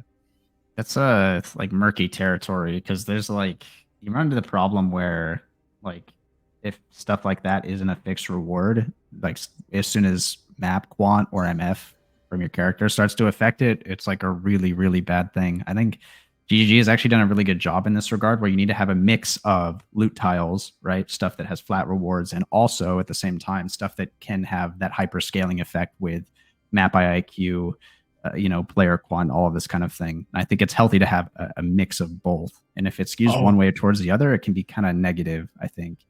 I agree with the outcome, like wanting to balance the outcome, but the method, it creates such a overwrought layer, multi-layered of complexity that, again, you got to get the handbook out for PoE to figure out how stuff drops. And I think that's one thing people appreciate with Last Epoch is you don't need a handbook to figure out how to drop more loot. You know? I'm going to blow people's minds and maybe upset Snap and Snoo. I have changed my mind because of Last Epoch on something I have held dear as an opinion for the last 9 years. I am now of the opinion that I want. Would you like to pick up rarity items on gear gone. I no longer want quantum rarity to exist. Oh, okay, yeah. Oh, we should talk about this. To go quant farming in Last Epoch isn't really quant farming. It's just making my content harder and harder and making my character better and better. And then I get better and better rewards. And for the last 9 years, I've been somebody who's like, no, I get it. I want quantum rarity because it makes my character weaker by putting this on, and that is the same as making more difficult content. And I've argued for quantum rarity on items for years. Wait, but And can now you that quickly outline why don't you feel the same anymore? Why don't you feel like it's the same anymore? It is the same. I've just changed my opinion because I now want, because of Last Epoch, I feel better investing into the content being harder to be the way to get better rewards rather than making my character weaker. It just feels way better, and it's way more open. It's not limiting me on gear. It's not limiting me on builds. Any build can go into, like, there's no like, oh, you want to do 1,000+ corruption to get the most amount of rewards. Well, you must play one of these 3 builds that are the only ones that can wear the right gear to give you a reward. That doesn't exist anymore. Right? Like that doesn't, and it seemed a lot more fun to me. And I'm still like struggling with this idea in my head as well myself, because for like 10 years, I've been a big quant rarity, don't take it away from me person. And now I feel that shift happening. The question I would posit to you is, do you think that is, you have this feeling because there is an infinitely scaling system in front of you? I think if Last Epoch capped out at 300 corruption or whatever, 500 corruption for your build, do you think you'd feel the same way? No, that would be a problem, because then I can hit 300 really easily. So if at the same time, would you try and advocate for a similar system be implemented in PoE? Would you want an infinitely scaling mapping system? Because there's other problems that get introduced, right? When you introduce this kind of thing. So that feeling might only be because there is an infinitely scaling thing that is in front of you that you feel invested into, making your character as powerful as possible. But with the absence of that, it might not feel the same, I guess. I think it's hard. It's hard to know. I think, yes, the fact that there is an infinite scaling thing is definitely the reason where I'm like, well, I don't need quant gear. I don't feel the need to build quant gear because I can just build better gear and do better, higher content. But yeah, it's almost like you got to take the whole package. I do snap on here. I do kind of wish that there were ways both sides. To scale more in PoE. I don't know if infinite's the answer, because if infinite's the answer, then to me the issue, my takeaway from Last Epoch, I can absolutely understand where Baylor Mage is coming from. I can absolutely understand where he's coming from. But I'm of the opinion that the major issue with PoE's implementation of Magic Find Loot is the fact that it's tunneled onto specific uniques that don't give you any sort of power, and you obviously have no legendaries to combine powers, and it just pigeonholes you into taking otherwise garbage gear. That does absolutely feel bad in respect to trying to build up a player power. If, for example, PoE, if the only way to get quantity gear in Path of Exile was through a suffix roll that was like 1%, the bottom tier only went up to like 5% or something, that would be much more interesting to me, to gearing decisions. What was the rationalization of GGG removing quant on rares in the first place? Because it was mandatory. Every single piece must have it or it doesn't exist. Could have just smashed the roll ranges down really hard to make it a more interesting decision, I guess. More of a trade-off, yeah. Was that really why? But I mean, we still have the same effect right now. It's just coupled onto garbage uniques. Like, I didn't play at the time.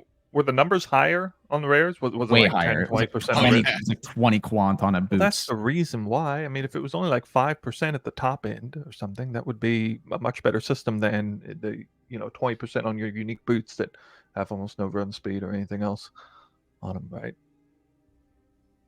Yeah, I mean, the itemization is like a whole other topic, and I think definitely contributes to the negative sentiments of quantity on in PoE. Is that currently the only way to get quantity is to slap on a bunch of trash, and it's just all garbage, like all of it. And I think that is really uninteresting and a big contributing factor to the reason why people just really hate quantity in PoE. I think they could take steps to make it way more engaging in terms of itemization than it currently is. I mean, like I can even just throw out a few like random ideas. Like you could have, for example, like I don't know, quantity on a suffix, but also it has like a negative affix similar to Scourge. Like and you have like negative affixes you're trying to overcome. Like just some rudimentary system like that they could expand and design upon would definitely like do a lot to help that itemization feel a lot better. But yeah, like just experimental affixes, something. Yeah. Just to be clear, the way PoE is right now, I would not advocate for just hard removing the quant gear and whatnot, right? Like that can't just be done in a vacuum. It wouldn't make sense. I'm still a believer in magicifying gear as a concept. I still enjoy the added layer of decision making in gearing process, whether it is an infinite scaling game like Last Epoch or PoE with different layers and caps to it. Either way, I would still advocate for it, but absolutely would have to require delicate balancing. And like I mentioned, to me, a delicate balance point might be something like a suffix piece. Tier 1, you get +1 quant. Tier 2, it's still +1 quant. Tier 3, +3 or 2, then 3, and then like tier 6, 7 drop only would maybe go up to 4 or 5 quant on one single piece, and that would be a pretty big sacrifice to do that. But even that might be too much, for example. So I definitely think they would need to be careful with the balancing on that. And the current iteration in Path of Exile is pretty awful, I gotta say. Okay, so here's the question. Probably specifically Snap, you and MP and your team and whatnot. Yep. You do a bunch of group magic find, colors, all sorts of stuff every league. It's very fun. It looks really fun. I'm jealous every time. It's the best version of PoE. If you had an equally rewarding option that just made content so difficult that you all had to put on real gear, you had to redesign a party about being the most powerful possible damage and defense wise, didn't have any quant at all, but when you run those maps you were getting the same amount of rewards, would that feel more fun? Well, I mean, just imagining the game crashing when you say no, like I think yes. I mean, we did this kind of thing in Delve because there was that infinitely scaling thing, right? But the problem is if that content were to exist, if it was gated towards having a fully min-maxed group that could go and access and complete it, that in itself is hugely problematic, right? If the content is so hard that a min-max 6-man party with all of the multipliers, curse spot, everything, like the defenses from a Mana Guardian, that's the only kind of characters that are able to complete it, that in itself is super problematic. So I don't know how you can make content that is so hard that it's not gated to having like min-maxed aura bot setups and stuff like that, right? I just don't know if that vision or idea that you have is even possible in the current state of PoE. Yeah. No, we saw it in Affliction. In Affliction, right? How many people were doing aura bot duos in Affliction? The number is tripled. If you look at aura bots in Tota, there's like 3,000 or 4,000 characters that played aura bots in Tota League. You look at the next league in Affliction, where the difficulty skyrocketed, you see 4 or 5 times as many people playing aura bots, and it's simply just because the game got more difficult. And even if it is possible to do what I was just describing, it does. You're right. It comes with a whole bunch of other new problems that are different. But everything has positives and negatives.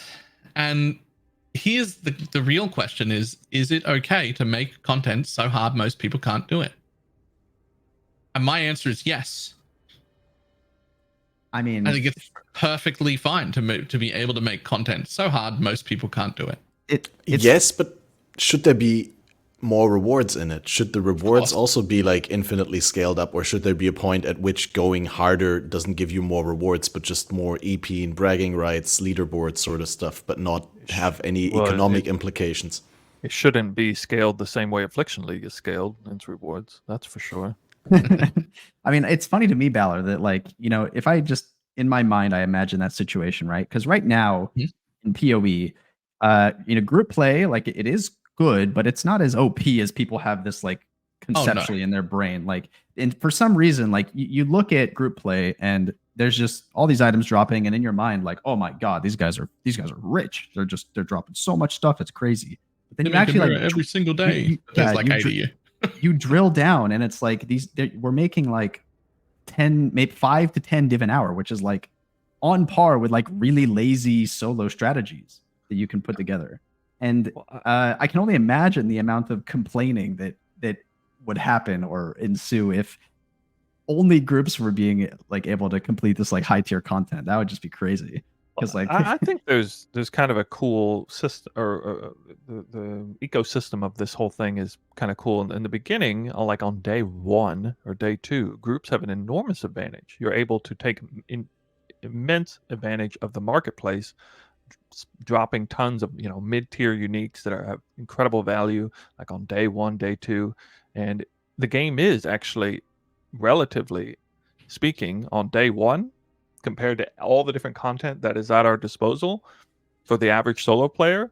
If you were to try to do content that a 5 mirror budget build does on day 1, that would constitute extraordinarily difficult content. And group players can do it much easier. So in that sort of microcosm of day 1 or day 2, you do have that advantage. But the advantage disappears very quickly over the course of the first week.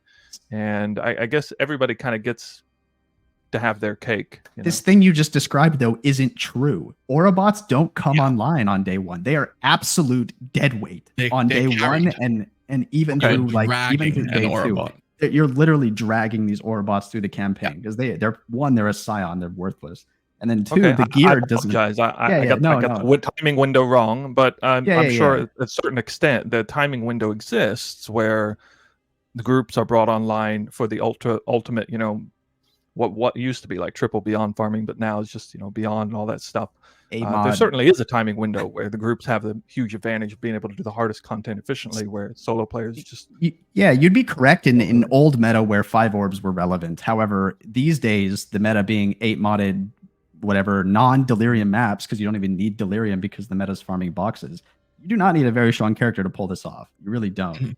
And so that barrier to entry is a lot lower than it used to be, which makes that power that you're describing, being able to break into that content a little bit easier, a little less relevant for groups. Just because the content is so easy right now. It's just 8 mod farming boxes. Right, yeah. You don't need anything for that. I've been saying this for years, and it occurs to me that I have never actually asked you or MP or anybody else if it's true, or if you think it's true. But when trying to explain group content, because I've done a lot of group content, obviously not nearly as much as you guys, but I've done group stuff before. And my opinion has always been, and what I've tried to explain to people, is that if MP and Snap and their whole team, or any other team, because there are a lot of other teams, you guys are just the public-facing one, right, that everybody knows. If all the players in that team played with the same amount of hours, the same amount of enthusiasm, solo, for the whole time, with designed builds and strategies for solo play, as a group, you would all be far, far, far richer by the time you normally split. If you were individually, with the same amount of veracity and excitement and time, undoubtedly, solo, you would all be way richer. Undoubtedly, it's just group play.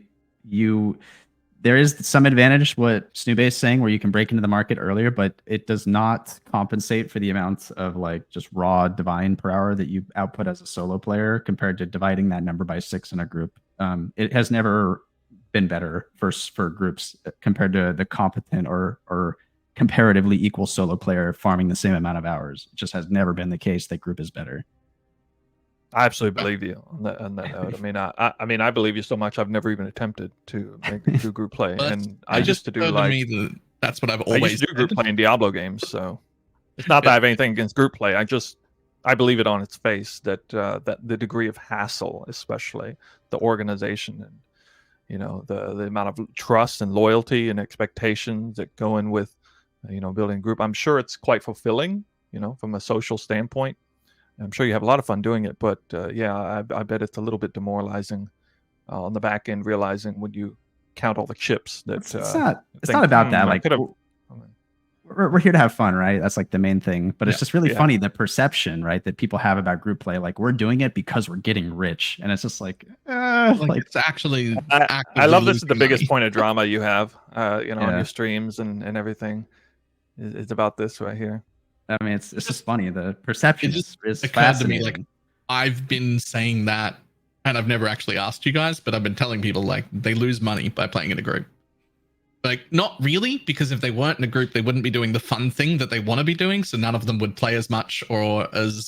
vigorously as they do in the first week or two because it's the most amount of fun they have. But they're doing it because it's fun, not because it's profitable. It's never been the case that group play is the best thing to do to make money. It just, I think we kind of underscore that, you know, when you guys are playing group, for example, how many hours a day are you playing in the first 2 days, 3 days? Typically we do like an 18 to 20 hour session on the first day. We're not doing like crazy 30-hour like shenanigans. We're not into that. We do like a solid like 18 hours, like 20 hours, and we sleep. It's like a lot, of course. I think that most people listening to this are going to say 18 to 20 hours. That is crazy shenanigans. I mean, there's people that are doing 2 days, 3 days straight. Like that's really like super unhealthy. I think. Like, I mean, yeah, even doing like 18 hours is unhealthy. But like, you know, I'm getting my solid 6-7 hours of sleep and coming back the next day. I'm not compromising my sleep or anything like that. Yeah. So it is important to keep in mind, and this goes in favor of your argument, that usually when people are comparing like group players, they're not taking into account that you guys are playing 18 hours in a day, and that they're kind of imagining comparing a solo player that is also in their mind kind of no-lifing it, but maybe it's just 12 hours a day, which, that's 2/3 of the amount of time that you're putting in mind. So it's important to keep that perspective that if a solo player also playing 18 or 20 hours a day, they're basically going to keep up with you in terms of, you know, it's also quite often not 6 people, right? Like there's 6 people in your map, but that's not the whole team. That's not There's more people are getting a cut and more people are doing work than 6. We have a 9-man team that plays. We have 3 traders that play with us and 6 people that are in the map. So like it's a much bigger operation than what you might see on its face. Yeah. Well, okay. I'm a little curious too. For you, Snap, I have a question about league-specific rewards, or I think you've called it deferred rewards. Things like Harbinger, for example. You lose out on the ability of farming choices, right? Because when you have to split the loot 6 different ways, how is it affecting certain types of loot? There's certain strategies you can't go for, right? That a solo player can go for, like even just like Legion Al can go spam. A solo player can make a bank on that, but a group can't, right? So to be specific, deferred rewards is when you have something like Expedition where you get like a little currency, and later you can come back and obtain a reward through the vendor. That's deferred rewards. That's what and then we call, I mean, I think GG also calls this loot tiles, right? Where there's a fixed reward from the mob or whatever that you kill or the chest that you open that doesn't change no matter what. Like blights quantity, the quantity on the map doesn't affect it. The quantity on your gear doesn't affect it. Yes. And we call those loot tiles. And in those cases in groups, loot tiles are basically a non-starter for groups, right? Because if you're paying the prices that a solo player would obtain to put like that scarab on the map, right? You're then going to go into the map, obtain that reward, and then divide that by 6 immediately. So basically, anything that doesn't scale with the group quantity is just basically a no-go immediately, which limits you. Might be unhappy about that. I mean, I think there needs to be both things in the game. I think there needs to be loot tiles that solo players can engage with that isn't accessible to group players. And at the same time, I think there needs to be some other portion or corner of the game where players like me who like to play in a group can also engage with certain systems and have fun with it. I think that both existing is healthy. So, I mean, while it is tragic that I can't engage with, you know, like 90% of the mechanics in the game, like I understand why this is the case. Because, you know, if all of the stuff was scaling with quantity and rarity and I could do party multipliers on all of it, like that wouldn't be a very good situation either. It'd be probably worse than what it is right now. But it's because the primary portion of the player base doesn't play in a group, right? There's some small section of it, maybe, I don't know, like 5-10% of people play in like duo, party, whatever. I don't know what the real number is, but it's probably way less than that, I would guess. I mean, yeah, maybe. I mean, I just look at indexed aura bots on PoE Ninja. That's like the only metric I can kind of like pull up. Like, there's this many people playing aura bots, and in Toda it was over 10,000. So 10,000 aura bots made in a Affliction League. Sorry. So yeah, but yeah, like having those things not accessible by group, I think is definitely a good thing, because there needs to be a diversity of rewards. I think that makes the game healthy, for sure.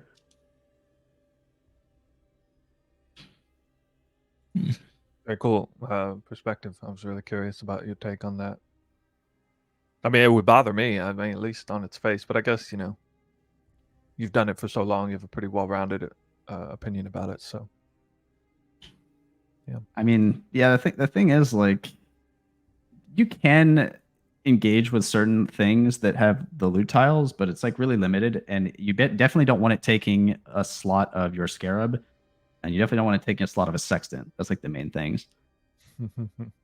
Those are the most powerful multipliers you have available to you in party, right?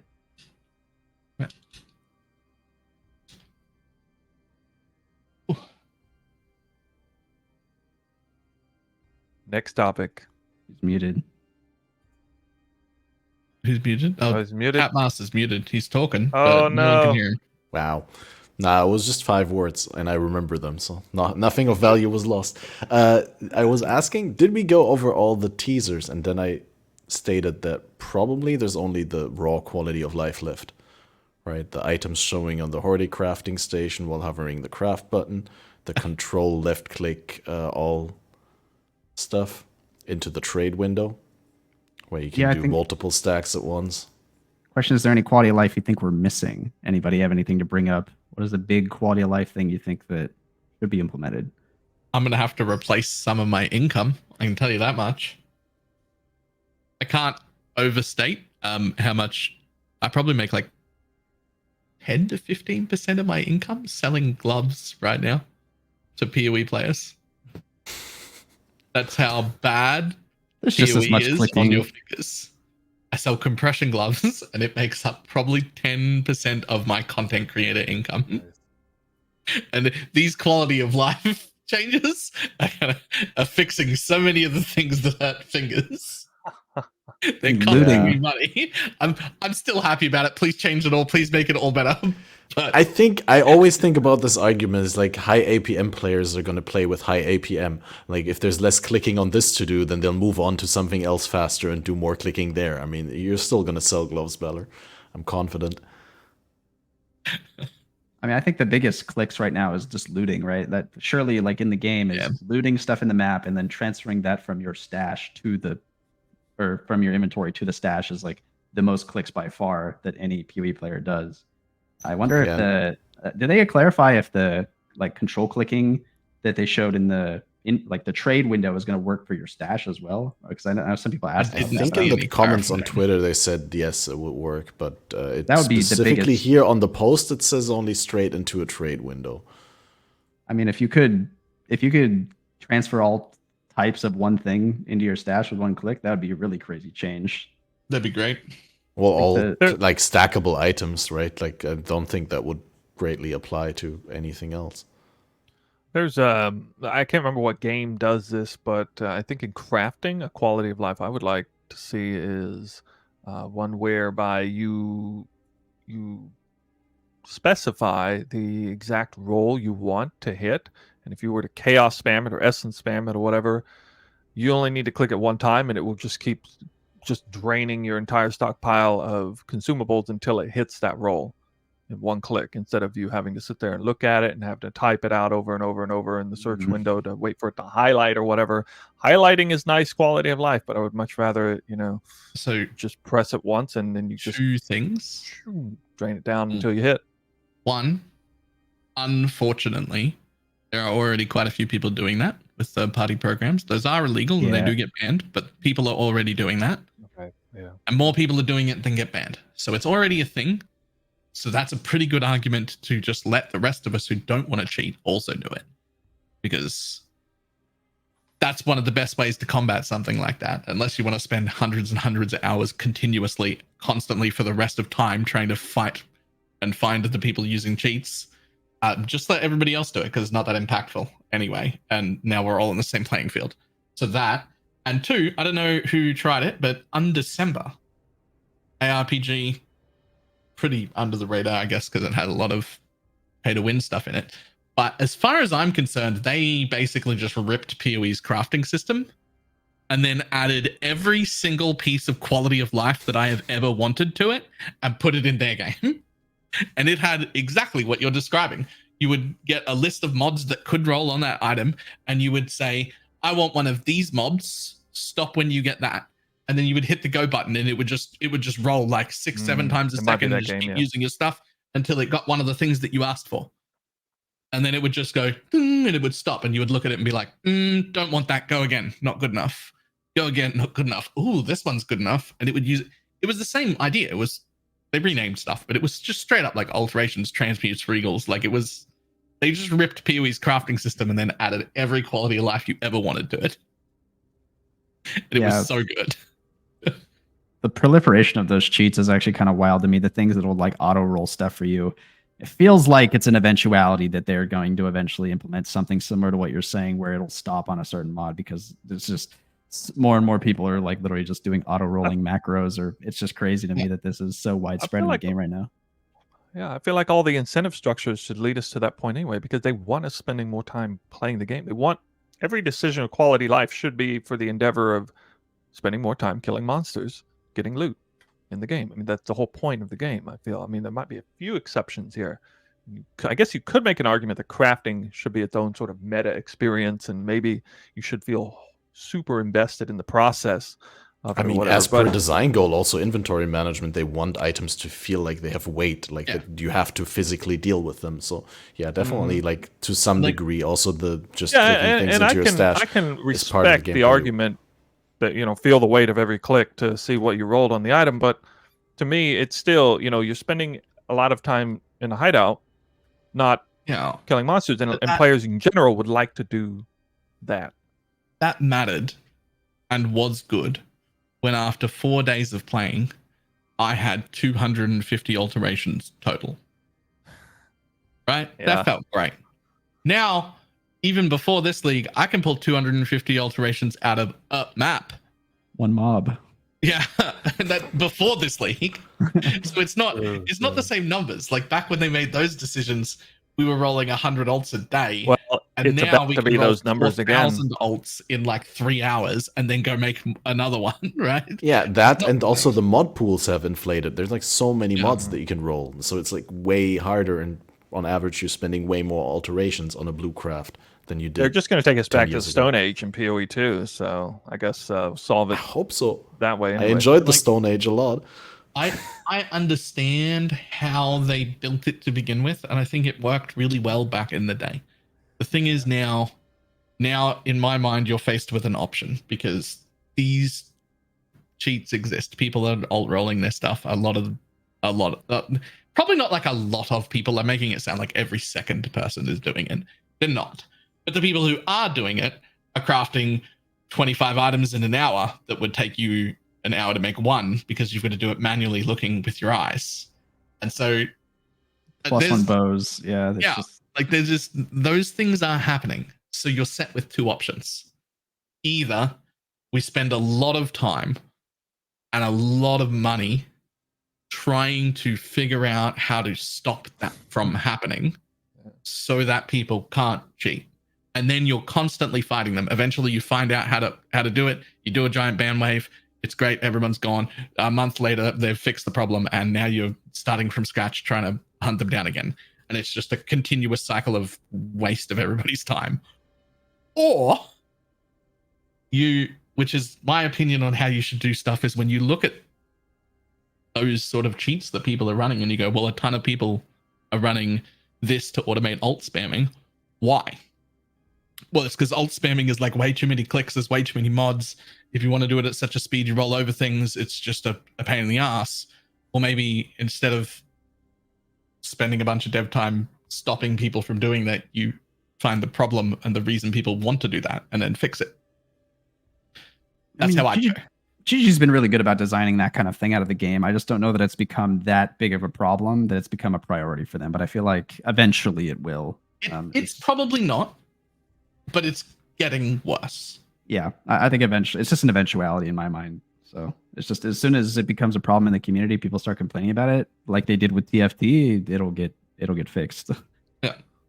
Do you guys feel like the quality of the game has diminished since they've been working on PoE 2? And if so, do you think that would accelerate once PoE 2 comes out? I mean, I'm kind of curious as to the state of PoE 1.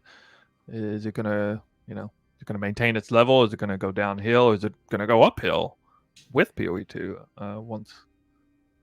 they're I fully mean, invested into I it. have a controversial opinion about this, but I felt like there was definitely like a lull where it was quite obvious that there was less developers working on PoE 1, and that was right around like the Crucible era. Like the fact that Crucible is released in the state that it was just like astounding to me, and it is not on par with the leagues that GGG has released prior. And it feels like with Affliction specifically, that quality has like been bumped up a huge notch, and you know, a little bit I felt that with Toda as well, and it kind of feels like they are ramping up like a lot more developers and designers on stuff on PoE 1. I definitely can really feel like that the effort is like way up there. It's like, oh man, you can just look at Crucible, it's just like crazy. Yeah. They might have Like, literally hired a bunch of people in that timing window, and yeah, just Crucible got the brunt end of the bad timing. But yeah, that's just there's definitely I hope that we'll continue to see leagues on par with the quality of like Affliction. I think like Affliction has its own problems, of course, but like just the level of quality of like the amount of rewards you're getting, like it's all fleshed out, the new zones, like all the art, like it's all super like well done, and I hope to see more of that and less of Crucible. I guess I can stop talking trash about Crucible over and over. People overlooked it Crucible as because a of the concept. power. I mean, I think I have a bigger problem with Crucible than Kalandra. Like, I actually think Crucible. I mean, Kalandra had the whole like reward thing, like, and that was not great the way it was all communicated. Like, I all have of that. no problem with Kalandra. Like, I mean, I have problems with that in regards to Kalandra, but in terms of like the league itself, I have way more problems with the state of Crucible than I do with Kalandra. Oh, that's crazy. I quit Kalandra League in the first week and didn't come back. But why is that? It was the worst league that's ever existed. It's just the rewards, but that's like a completely different thing. Like if they had communicated that we're doing this like big nerf, like it'd be a completely different story, which they didn't. Nah, it was the gameplay and the reward structure and the complete waste of what is, in my opinion, the most important character that's ever existed in PoE. I think Crucible's worse. I think everything like having to stand there, like, and you click the button and then it takes forever to like get the mechanic. And if you didn't want to interact, yeah, and you get nothing. And then in Kalandra, you could at least, you know, click a tile. It takes you half a second to click some random stuff, and you can move on with your day and trade it to somebody else, right? Like that was a thing you could do. But in Crucible, it was just.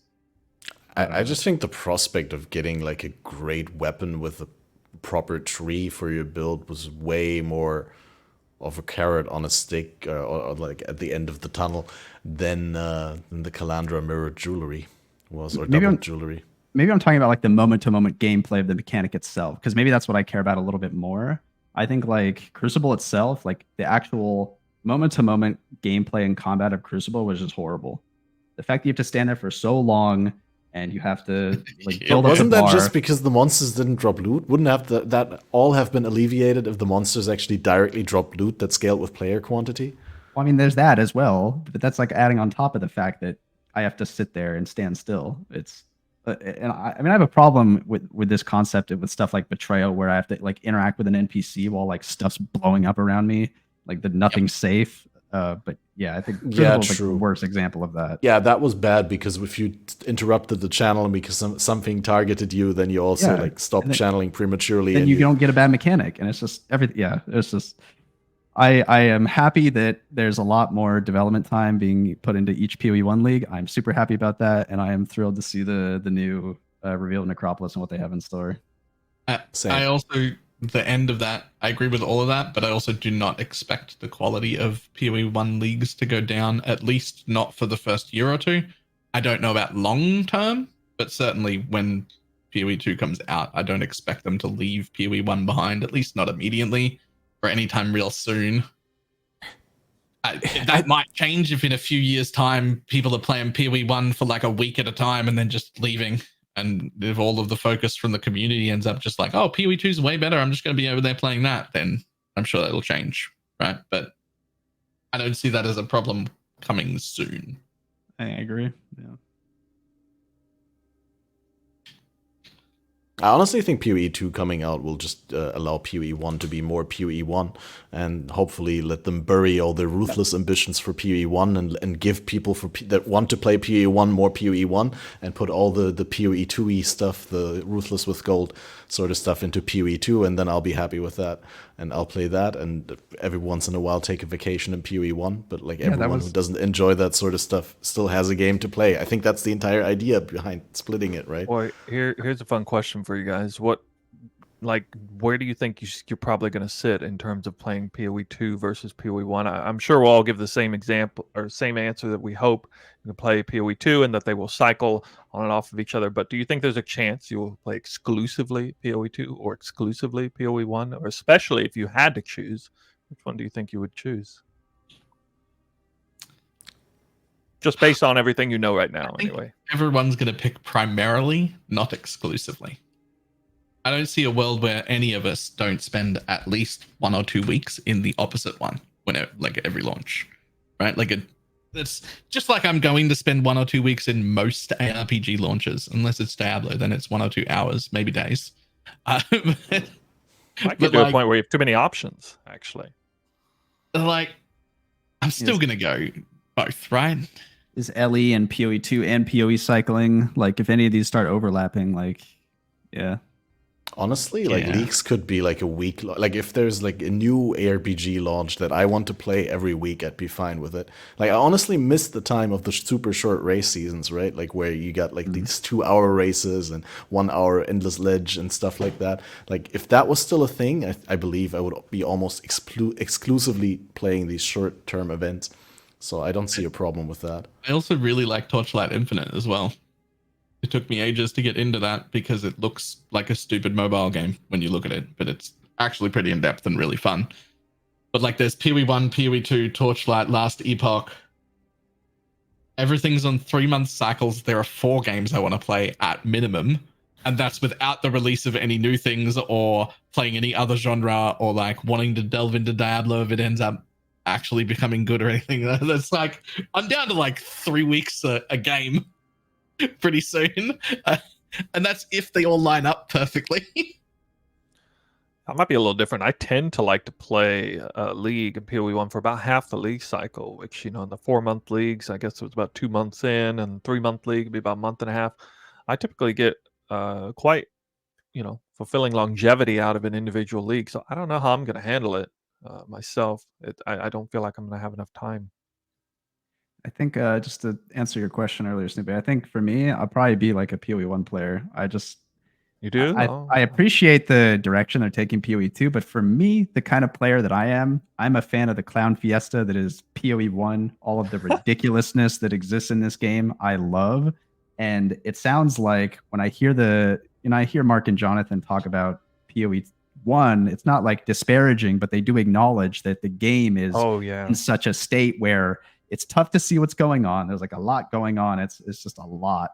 And that's not necessarily a bad thing. It's just maybe different from what some people want. And I enjoy all of that. And just the sheer ridiculousness that is in Path of Exile, because I can't get this anywhere else. I can't become, if I think of PoE, I'm using Headhunter. I become the size of a house. I can barely see my character. I'm that's awesome. This is the power fantasy that I play Path of Exile for. And that's just what kind of a player I am. So I foresee myself playing primarily PoE 1 just for that reason, because I think that the games will diverge a little bit and that PoE 1 will have a little bit more ridiculousness and wackiness to it, that makes it special. But at the same time, PoE 2 will be a little bit more measured in that regard. So to me, I think I'd enjoy PoE 1 a lot more. I would still be willing to bet anything that Snap and his whole team will still end up playing a week or 2 at least in PoE 2 every season. Of and course. We'll still do whatever group shenanigan bullshit you can pull up with. It'll just be more okay, it's PoE 1 for 2 months and PoE 2 for a month or something like that, right? Yeah, of course. We're going into an open mind. Of course we'll play both games, right? But I just foresee in the long term, I think that for me, I would just enjoy PoE 1 more just because of the ridiculousness. That's the one thing I point to. It's intriguing to me. A lot of players in our audience, Snap, I'm sure you see this a lot from your audience. People who are diehard on the PoE 1 train.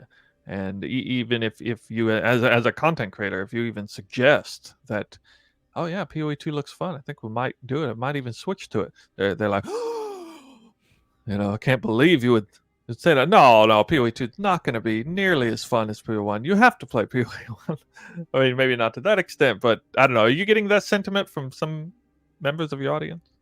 I mean, definitely. Like, I think the really easy, popular thing to do is to just, I don't know, shit talk PoE 2 because it's not PoE 1. But I think it'll just be a different. It'll be a different product entirely. And I'm not super opposed to like the direction they're taking that product. I just think that there's something really special in PoE 1, just the way it's all set up here. And I think that they're trying to take PoE 2 in a separate direction, which can still be good, just different than what exists in PoE 1. I like everything I've seen in PoE 2 except having to click a well to refill my flasks. That's not going to make it in, don't worry. Yeah, I think people need to ask themselves like what they play PoE for, right? If it's for me, I play PoE because of just the crazy, ridiculous stuff that happens. And if you're that kind of player, maybe you would enjoy PoE 2 a little bit less than you would PoE 1. But if you find yourself thinking like, man, there's way too much stuff on the screen, I can't tell what's going on, like this is bullshit, and you want a more slower paced, methodical gameplay, then PoE 2 is probably more up your alley. And I think maybe you need to identify what kind of player you yourself are before trying to make that determination, right? I'm pretty torn on that. One tiny step further than that is a lot of people think that they'll join what Snap said. I'm sure a ton of people are like, yeah, I really enjoy the fast, but what you really actually enjoy is just being faster than everybody else. Which is where I am, right? I enjoy the fast shenanigans, but I don't actually care how quick I'm going. Yeah. I only care that I'm going much quicker than the average. So for me, PoE 2, okay, it becomes like a slower, more methodical game. My maximum speed is now a quarter what my maximum speed is in PoE 1. But everyone else is running at half that speed. I still feel great. Like, I only care that I'm going quicker and faster than the people around me, not what the actual speed is. Yeah, I just want to say, Baylor, you're one of the few people I've seen articulate that. It's clearly as I feel too. I heard you say that one time before. I was like, "Yep, that's exactly how I feel." Like, it doesn't really think about it until you said it. Does it have to be faster than other people, or could it just be like that power fantasy of starting at a low pace and then getting the character faster and faster? Because okay, I hate to say it, but I think people want to feel some sort of superiority over other people. That's exactly what it is. I mean, you look at Last Epoch and this whole warlock thing with the profane veil giving all this ward, and just the amount of envy that comes out of people when somebody else is playing something that's like OP, whatever. It's just crazy. Like, if you're playing COF in Last Epoch, you should not give a single like fuck about what these people are doing with their warlock build and getting profane veil and all this ward. But it's the amount of like envy that people have when they are looking at somebody else doing something better, faster, or whatever than them. It's just crazy, and it definitely exists. Yeah, Last Epoch, I mean, is an example of a scenario by which I actually enjoyed my build so much. I was comfortable knowing other people were doing way higher corruption, and then that to me is a testament of just how much enjoyment I got out of the build, more so than because I am, like you guys are suggesting, just like everyone else, superiority complex or whatever. We see the build on YouTube, we're like, I want to move that fast. Why am I not moving that fast? What do I got to do to move that fast? Oh, I'm going to move even faster than that. I'm going to come out with my own build. Those thoughts cycle through my head constantly when I see that kind of stuff normally. For sure. How much merit do you give to what Jonathan, or was it Jonathan in the most recent interview? I believe it was, where he said that a part of the wanting to go fast has to do with the way that the game currently works in Path of Exile 1. As in, if you could fire while moving like you can in Path of Exile 2, you wouldn't feel the need to go as fast as you do in Path of Exile 1. Is there truth to that for you? Or do you still think, I'm still going to try and go as fast as possible? I mean, we kind of have that right now with Mirage Archer, right? And people do just still go just as fast with moving while not having to shoot. And you just look at Mirage Archer, like this thing exists in PoE 1, right? So I don't know if that statement holds true or if I agree with it. Also, I don't know if it's a like superiority as much, because like a part of wanting to go faster than everyone else, at the same time, I also go out of my way to try and teach other people to go that fast, and like a lot of us do that as well. It's not so much, it's hard to explain really. Like, it's not I want to teach other people to get better as well, but I also just want to be faster than average by a significant portion. Well, That's okay. really all If that you don't- matters. If you don't want to be the fastest player, you want to be the best teacher. Then, how about that? I don't know. It's hard. It's hard. Got It's it. hard to figure out exactly. Like the important bit to me is it doesn't matter to me at all if PoE 2 is a quarter the speed of PoE 1. As long as I'm still able to perform better than average, Still and want then to be help other people get better.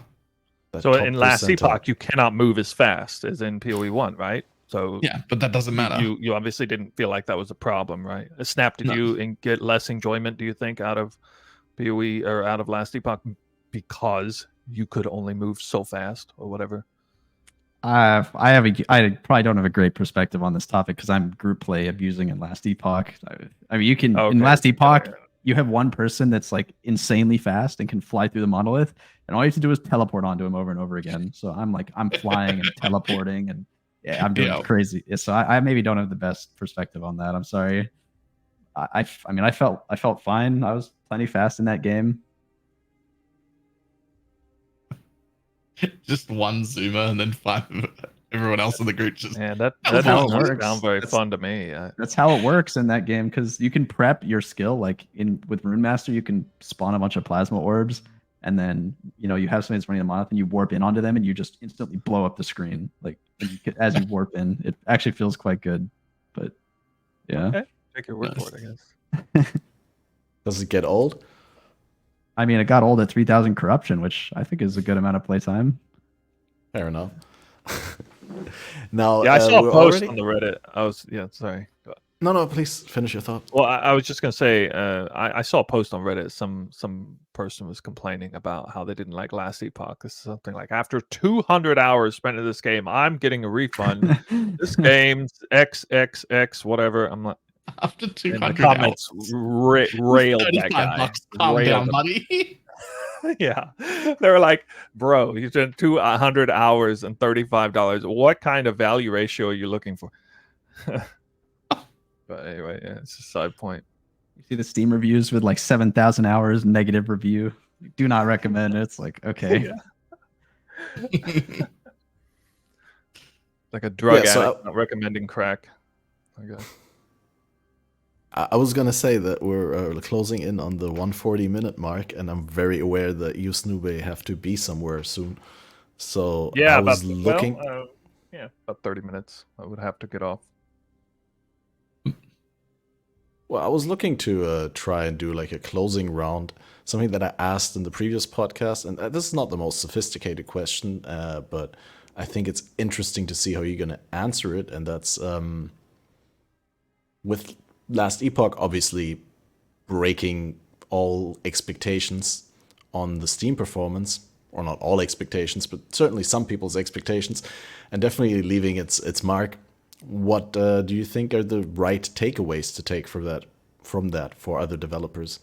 Like, as in, what do you hope PoE and PoE 2 learns from Last Epoch? Is there something you hope Diablo 4 learns from Last Epoch, if there's any saving grace for that game?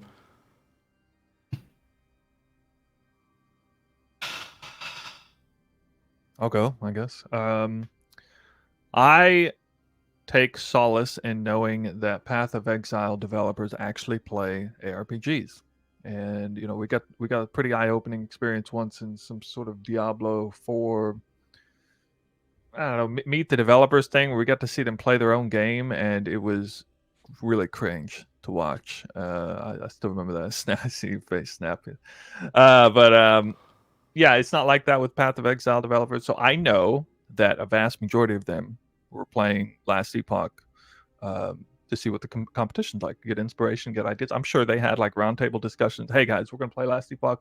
Let's come back with what are the 3 best things about that game you think that exist. I'm pretty confident that sort of thing went down, in the PoE dev circles, and I have a great deal of confidence that whatever they saw in there, they're going to like it. What I hope they don't take from it is negative mana bricking your travel skill. Okay, just please don't implement that into PoE too, because that drove me absolutely nuts in Last Epoch. But Just there were a choose lot a of travel skill that uses life. Oh yeah, we got that. That's fine. But the crafting system, great deal of inspiration could be taken from the crafting system of Last Epoch. It's different, obviously, but there's some things to really like about it, as well as combining, in my opinion, combining SSF and trade, having different choices and actually being able to implement them on the same server and being able to flip back and forth is really cool concept that I saw Last Epoch bring about, and could maybe answer the age-old question: how do we deal with all these SSF players and trade players doing two different modes, taking away from different economies and everything? I mean, they've already said they've talked about specifically, like they already have inspiration from Last Epoch in regards to PoE2's like gold trading system, right? I mean, they specifically pointed out that like that's like somewhat of their inspiration. I think after having played Last Epoch, I think there's definitely some like things that need to work out with the MG versus COF thing, but I think overall, like it was a huge success, and I am very, very hopeful that we might see something similar to that in the future in other ARPGs, maybe PoE. But I'm sure they're taking other takeaways from the game, as SnooBAE said. There's a lot of good stuff in Last Epoch for sure. Just a small note. I actively played with a group as well. The whole like first week and a half, 2 weeks. We were all COF. We didn't do Merchant Guild. Like, it's the reason that I want to point that out is because people keep calling COF SSF, and it's in no way related at all. We actively played as a group, traded items between us, multiple LP items that drop on the ground because we're COF, that we have resonance we can trade between us because we were all playing together. Like, nothing about it is solo self-found at all. It's just not access to the bazaar. That's all. I kind of love that. Yeah. In my mind, SSF means you cannot trade, and that's all it means. It doesn't have anything to do with playing with other players. We could trade. We did trade even items that trade dropped. between players. Okay. Yeah, even items that dropped when we weren't playing with each other were still able to be traded because of their resonance trade. I didn't know that. Okay. Right? Like, if you play with long enough with someone, you gain resonance with them. And those resonance allows you to trade items that dropped when you weren't together as well. So like, we were still able to be trade.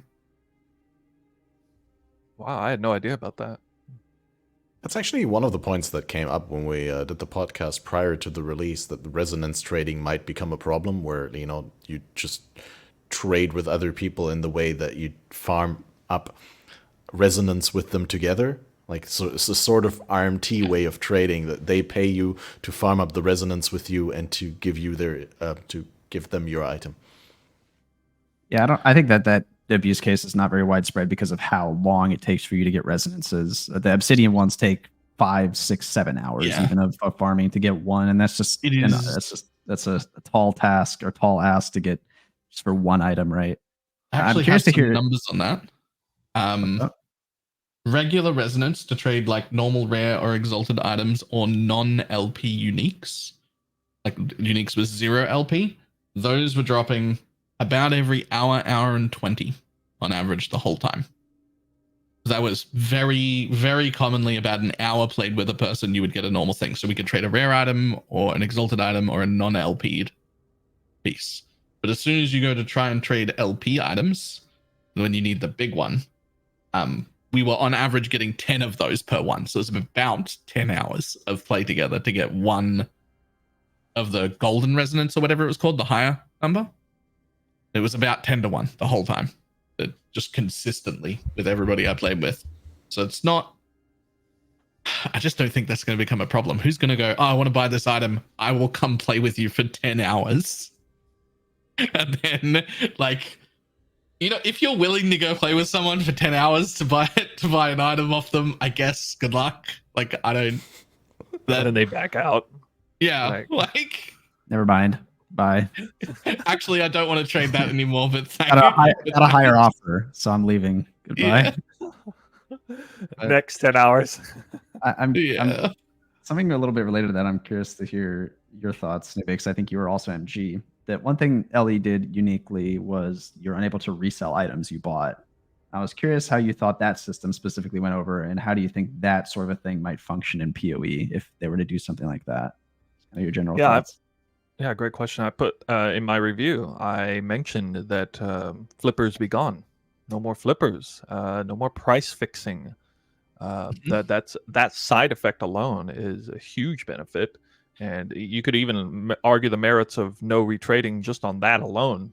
You could, but yeah, I especially like the combination of that in conjunction with the crafting system being one where it eliminates items from the market and it creates item scarcity that makes finding loot even more enjoyable, more fun, because loot has a lot of potential and you can actually have some sell value by virtue of so many items that are dropping being removed from the market, potentially great items because people are constantly buying them, constantly attempting to craft on them, failing at most, occasionally hitting something big. And I made just tons of sort of mid-tier sales on items that, if that wasn't the case, all these items I was finding were worthless. Yeah, and so I really like that. I don't necessarily think PoE should do that, but it was a different flavor. Yeah, it was a different thing, and I gained a nice appreciation. You think there are negative consequences to a system like this in PoE, or what do you think that the arguments against something like that in PoE? Well, I already said that you could argue on the merits alone. Imagine PoE marketplace with no flippers and no price fixers. Would you like that? That's a benefit. I mean, yeah, I think I would like that. Yeah, but that's not negative though.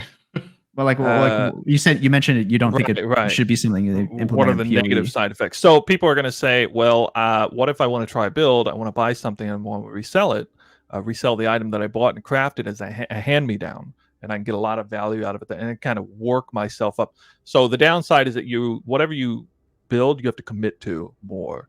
You're constantly trying out new builds, constantly trying out new gear, options, different things is going to feel really punishing. Getting very, very partial or minor upgrades doesn't feel so good. You're going to kind of hold out for major upgrades more likely. So you would be more restrictive with what you're trading for. So that's the biggest downside, I think. That's fair. No, that's a good point. Definitely. So it's a second downside, I think, is that there is a little bit of an issue, which I think, to be clear, I think the positives outweigh the negatives. I quite enjoy it in this game. I also do not think the PoE should adopt that. Everything doesn't have to be the same. It's fine for it to be good, but also different. But the other downside of that is it's entirely plausible and was happening that there'd be 35 of a kind of item or a combination of mods or whatever somebody was looking for on the market. And because they can't resell the failures, the people who are very good trying to make the perfect thing, they'll be like, that was 80% of the way, they're not good enough. And they buy the next one, they buy the next one, they buy the next one. And one person buys 40 items and then there are no more because they can't put their quote unquote failures back up. Right. So that's the other downside that I can think of. But I still think it's all right. That's fascinating. I think in Last Epoch it works because of the drop only mods is like a big thing, but maybe it wouldn't work so well in PoE for a lot of those reasons. Yeah, that's probably right. Drop only kind of saving the novelty of, really great items still dropping and being exciting to find as well. I mean, we have those in PoE and I honestly hate it. Like I hate incursion mods. I hate delve mods. I hate that these exist in there and they're just so scarce and hard to obtain. So I think, yeah, I don't know why. The exclusivity of where they come from is kind of bothersome, I guess. I think that's the thing that bothers me is it's so specific. It's just like this one corner of the game that you can obtain these items in, and it's like not deterministic at all. So you're just really reliant on some dude picking it up randomly and then listing it. Many people say that's what makes the PoE economy great. You can target farm something that exclusively drops from that source, and it has value because it exclusively drops from that source, and it's not like some crazy low drop rate if you target farm it. Well, are delve mods target farmable in the same way that's like, I don't know, Blight is target farmable? I don't know that these two things are equivalent, I guess. I don't do delve. I don't really know. Like the delve nodes is like, this is like something you get along the way, but it's not like you can go and target farm it. Like versus if I think of something like, I don't know, like what's the thing you can target farm in a mechanic, like Legion Splinters. Like if I want to target farm Legion Splinters, and that that's like the thing I'm doing is farming that. I don't think these things are quite the same, and I don't know. I don't know how it applies to most other things because I don't do Delve anymore, and it's been a long time since Spectres were meta and relevant as like League Star builds. But +1 Spectre chests come from Delve, and they were always easily target farmable for me. When I was doing solo self runs and everything as well, solo self fan runs and everything, I always knew I would have a +1 Spectre chest because I knew I would just go to Delve and get one. And so I don't know if that is still the case because I haven't delved in a long time. I don't know if it's the case for all of the Delve specific items, but at least back then they were all quite easily target farmable. On like a good eye level, on a good base, like it's so hard. It's pretty random, but yeah. I mean, that master like Delve, I heard. Getting a really good one might have been different. But even in solo self and just getting the mod I needed, the +1 Spectre, that's targetable. Getting a really good base at a really high item level that I can craft into a really good one, maybe not so much.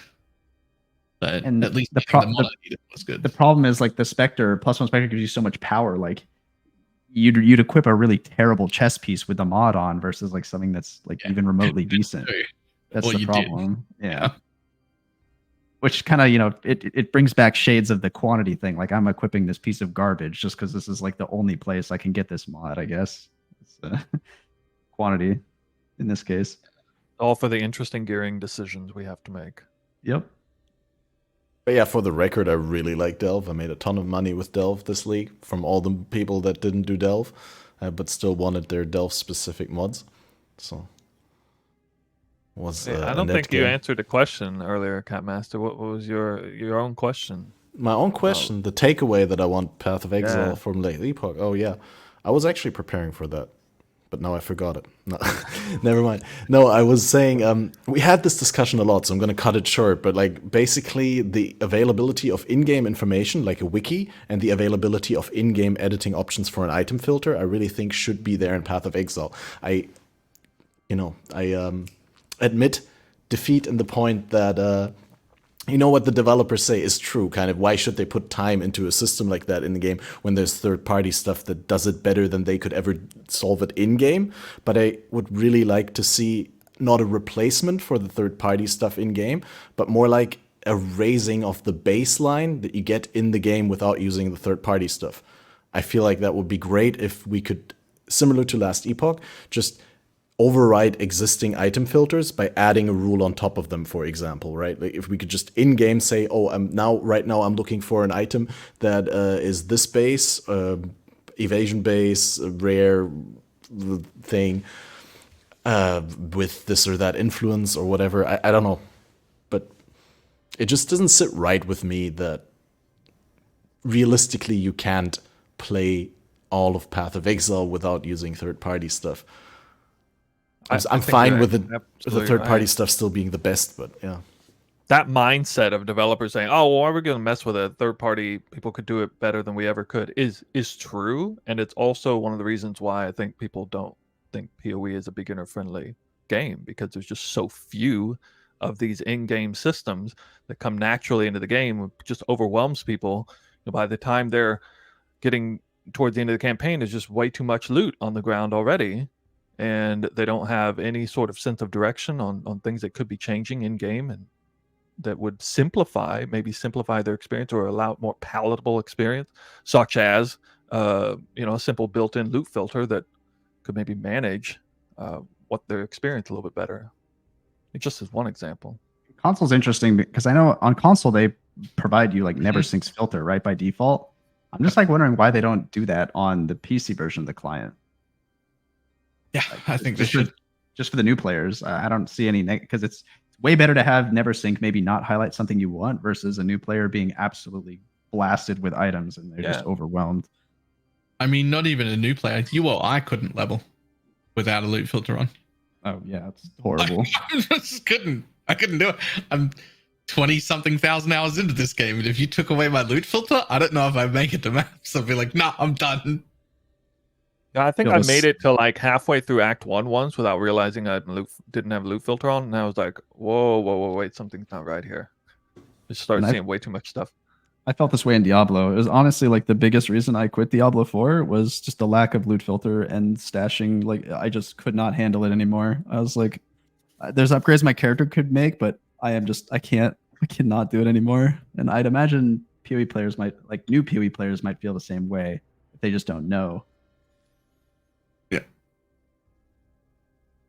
Yeah, that's basically, like, just to be clear, I'm not asking for this for myself, right? Like, I'm not saying I would play PoE more if those things were in Path of Exile, but I see from what they're doing that they would like to open PoE up to a wider audience, specifically PoE 2. They want to lower the barrier of entry, and I think if you want to do that, then there should be some basic wiki in the game, or some basic access to information of how things work. And some item filter. That's one of the cool things with playing the new game is that we are new ARPG players again, and we sometimes forget what it even feels like to play a game like this brand new and like not know anything. It's fun to experience all new things, and it can be overwhelming to try and figure out everything from scratch. And we got to see Ellie's take on that. It was pretty nice with all the different. To things, be fair, Ellie just came out, right? It's like fairly complex, but it doesn't have that 10 years of feature creep that PoE has. And similarly, PoE 2 is not going to have that. So maybe when PoE 2 comes out, right, they're already reducing the amount of items that drop, and they're trying to fix that side of things. And maybe when PoE 2 comes out, there is no need for additional item filter editing in-game and for additional access to information, because everything is so clear, right? But, yeah. Who knows? I'm optimistic. I want PoE 2 to succeed. Now, we're probably at a point in time where it's good to end the podcast, and I don't like to toot my own horn, but I will toot my own horn. But first, you guys can toot horns that you'd like tooted. Is there anything that you got baking that's going to come out before PoE drops? Is there anything that you'd like to direct people's attention to? Want to go first, Snoo? Sure. Elemental Hit's back on the menu, boys. Elemental Hit. I'm going to combine. Is that your official League Start recommendation? Yeah, I already planned it. I already figured it out. And I don't think they're going to nerf Elemental Hit in the patch notes. I swear to God, if they for some reason did, that would be really sad since it's not a popular skill. But I want to combine Reverse Chill and Berserk through Stunning and Warlord's Mark, cast on crit. Mana Forge setup like I did last league. And the way to do that would, because you can't really chill and also stun at the same time. But you can if your arrows or if your attacks don't pick cold as an element. So suddenly you can get massive speed from both ends. So for anyone who likes going really, really fast as the game will let us, as Balor likes to say, you might be interested in seeing my League Starter, which will come out after the patch notes, obviously. I think you can. I just want to say is one final thing. Really appreciated Snap being on here. It's great to finally meet somebody who didn't think Calandra was the worst league ever. I gotta say, Crucible takes the top spot for me, but yeah. I appreciate you. Yeah, of course. It's been super nice having everybody on here. It's been a super interesting discussion. The thing I'll point to is wait for patch notes. I don't have anything for you guys. Wait for patch. Yep. All right. Ballard, you got anything? I'm testing a melee build for League Starter. It's Molten Strike. It's probably going to end up being a build guide if it doesn't get gutted in patch notes, but realistically, it's all just practice and experimenting until patch notes, because anything could happen. Like, for instance, Mana Forged Arrow might get pretty heavily shadowed. That's my big tip. I don't think Mana Forged Arrow survives this. I thought Mana Forged Life Tap was getting deleted yesterday, but yeah. That's my my thought is that Mana Forged Arrow Life Tap thing is going to disappear. Probably. I don't want it to be clear. I really like it. I want to keep starting Dead Eyes. Please don't touch it, but I expect it to go. That would be such a quirky way for them to nerf bow builds, is to wreck a Life Tap Mana Forge. Mm-hmm. Yeah, so I've started to watch an old video from like 6 months ago where Exile get Steel back into speedrunning the campaign, and I've tried to start writing down notes and identifying key points which I need to improve to be better at finishing the campaign quickly. And I'm probably going to share those notes in a video with like some editing and some tips and tricks what to do. Like specifically vendor walking, organizing your inventory while walking and stuff like that, right? Like just tiny little things that shave off like 1 or 2 seconds per area, but like in congregate, when you do all of them, they're really, really impactful.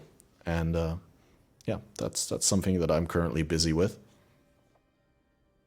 I hope I can get something out before the end of the league.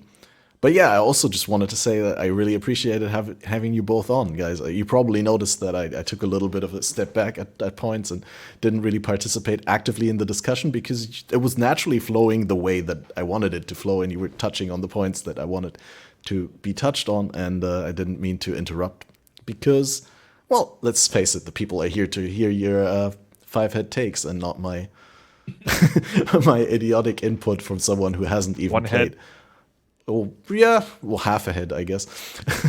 Certainly when it comes to Last Epoch, High Corruption, Monolith, Endgame, I do think I have some solid takes when it comes to Path of Exile, so I'll be more present on future episodes. But yeah, no, as far as like the high-end discussion goes, I really don't have that much input, but I appreciate it all coming together. And yeah, someone pointed out in the chat, you did a great guest host, SnooBAE. Like someone said that you seem more like a host than a guest at times. Uh-oh. And that was no, you asked great questions though, and you kept the conversation flowing in a really nice way. So why should I get in the way of that? I'm a second language learning teacher by profession, so my job is literally to be able to spur conversation with people who aren't so prolific at talking. So it just kind of comes naturally. Great. Well, we're definitely going to benefit from that in one of the future episodes again. I'm sure we're going to see you again like a couple weeks into the league when you're ready to share all your solo play findings and rain on us with the golden strats. We're going to have Snap back. You're going to be back in like just shy of 2 weeks from now, when we want to discuss some league start options. We're also going to be joined by Subtractem for that specific episode. But before that, we'll have the reveal on the 21st and post-reveal on the Sunday, I believe 12 p.m. GMT, so Sunday noon. We're going to be joined by Talkative Try and Dreamcast. Obviously, past the after Talkative Try comes back from the LA event and from his interview, so there's going to be tons of interesting stuff to talk about outside of the reveal. And yeah, looking forward to that. There's also more episodes planned, but I think that's what I give you to announce now. If you want to know the future episodes beyond that, you're going to have to watch the next episode where I announce them. How about that? Yeah, that's it. If you've enjoyed the episode, if you joined during the episode and you missed part of it, you could skip back. You could watch the thing fully on Spotify, listen to it on any podcast platform, and it will also be uploaded in full with probably somewhat improved audio levels and like little tidbits fixed here and there, like when I dropped my vaporizer from the table and made a big noise. Yeah, that's probably going to be cut out on the FATED ARPG podcast YouTube channel that we're currently growing, where you can watch all the episodes, as a sort of archive, and currently without ads because the channel is not monetized yet. So look forward to that. And that's all I got for you. Thanks everyone for being here. Have a wonderful day, and we'll see you for the next episode on the Sunday after the reveal. Bye-bye. Bye, everybody. Wait, no, I don't have it. Where's here? I know a lot of people want to send blankets or water. Just send your cash.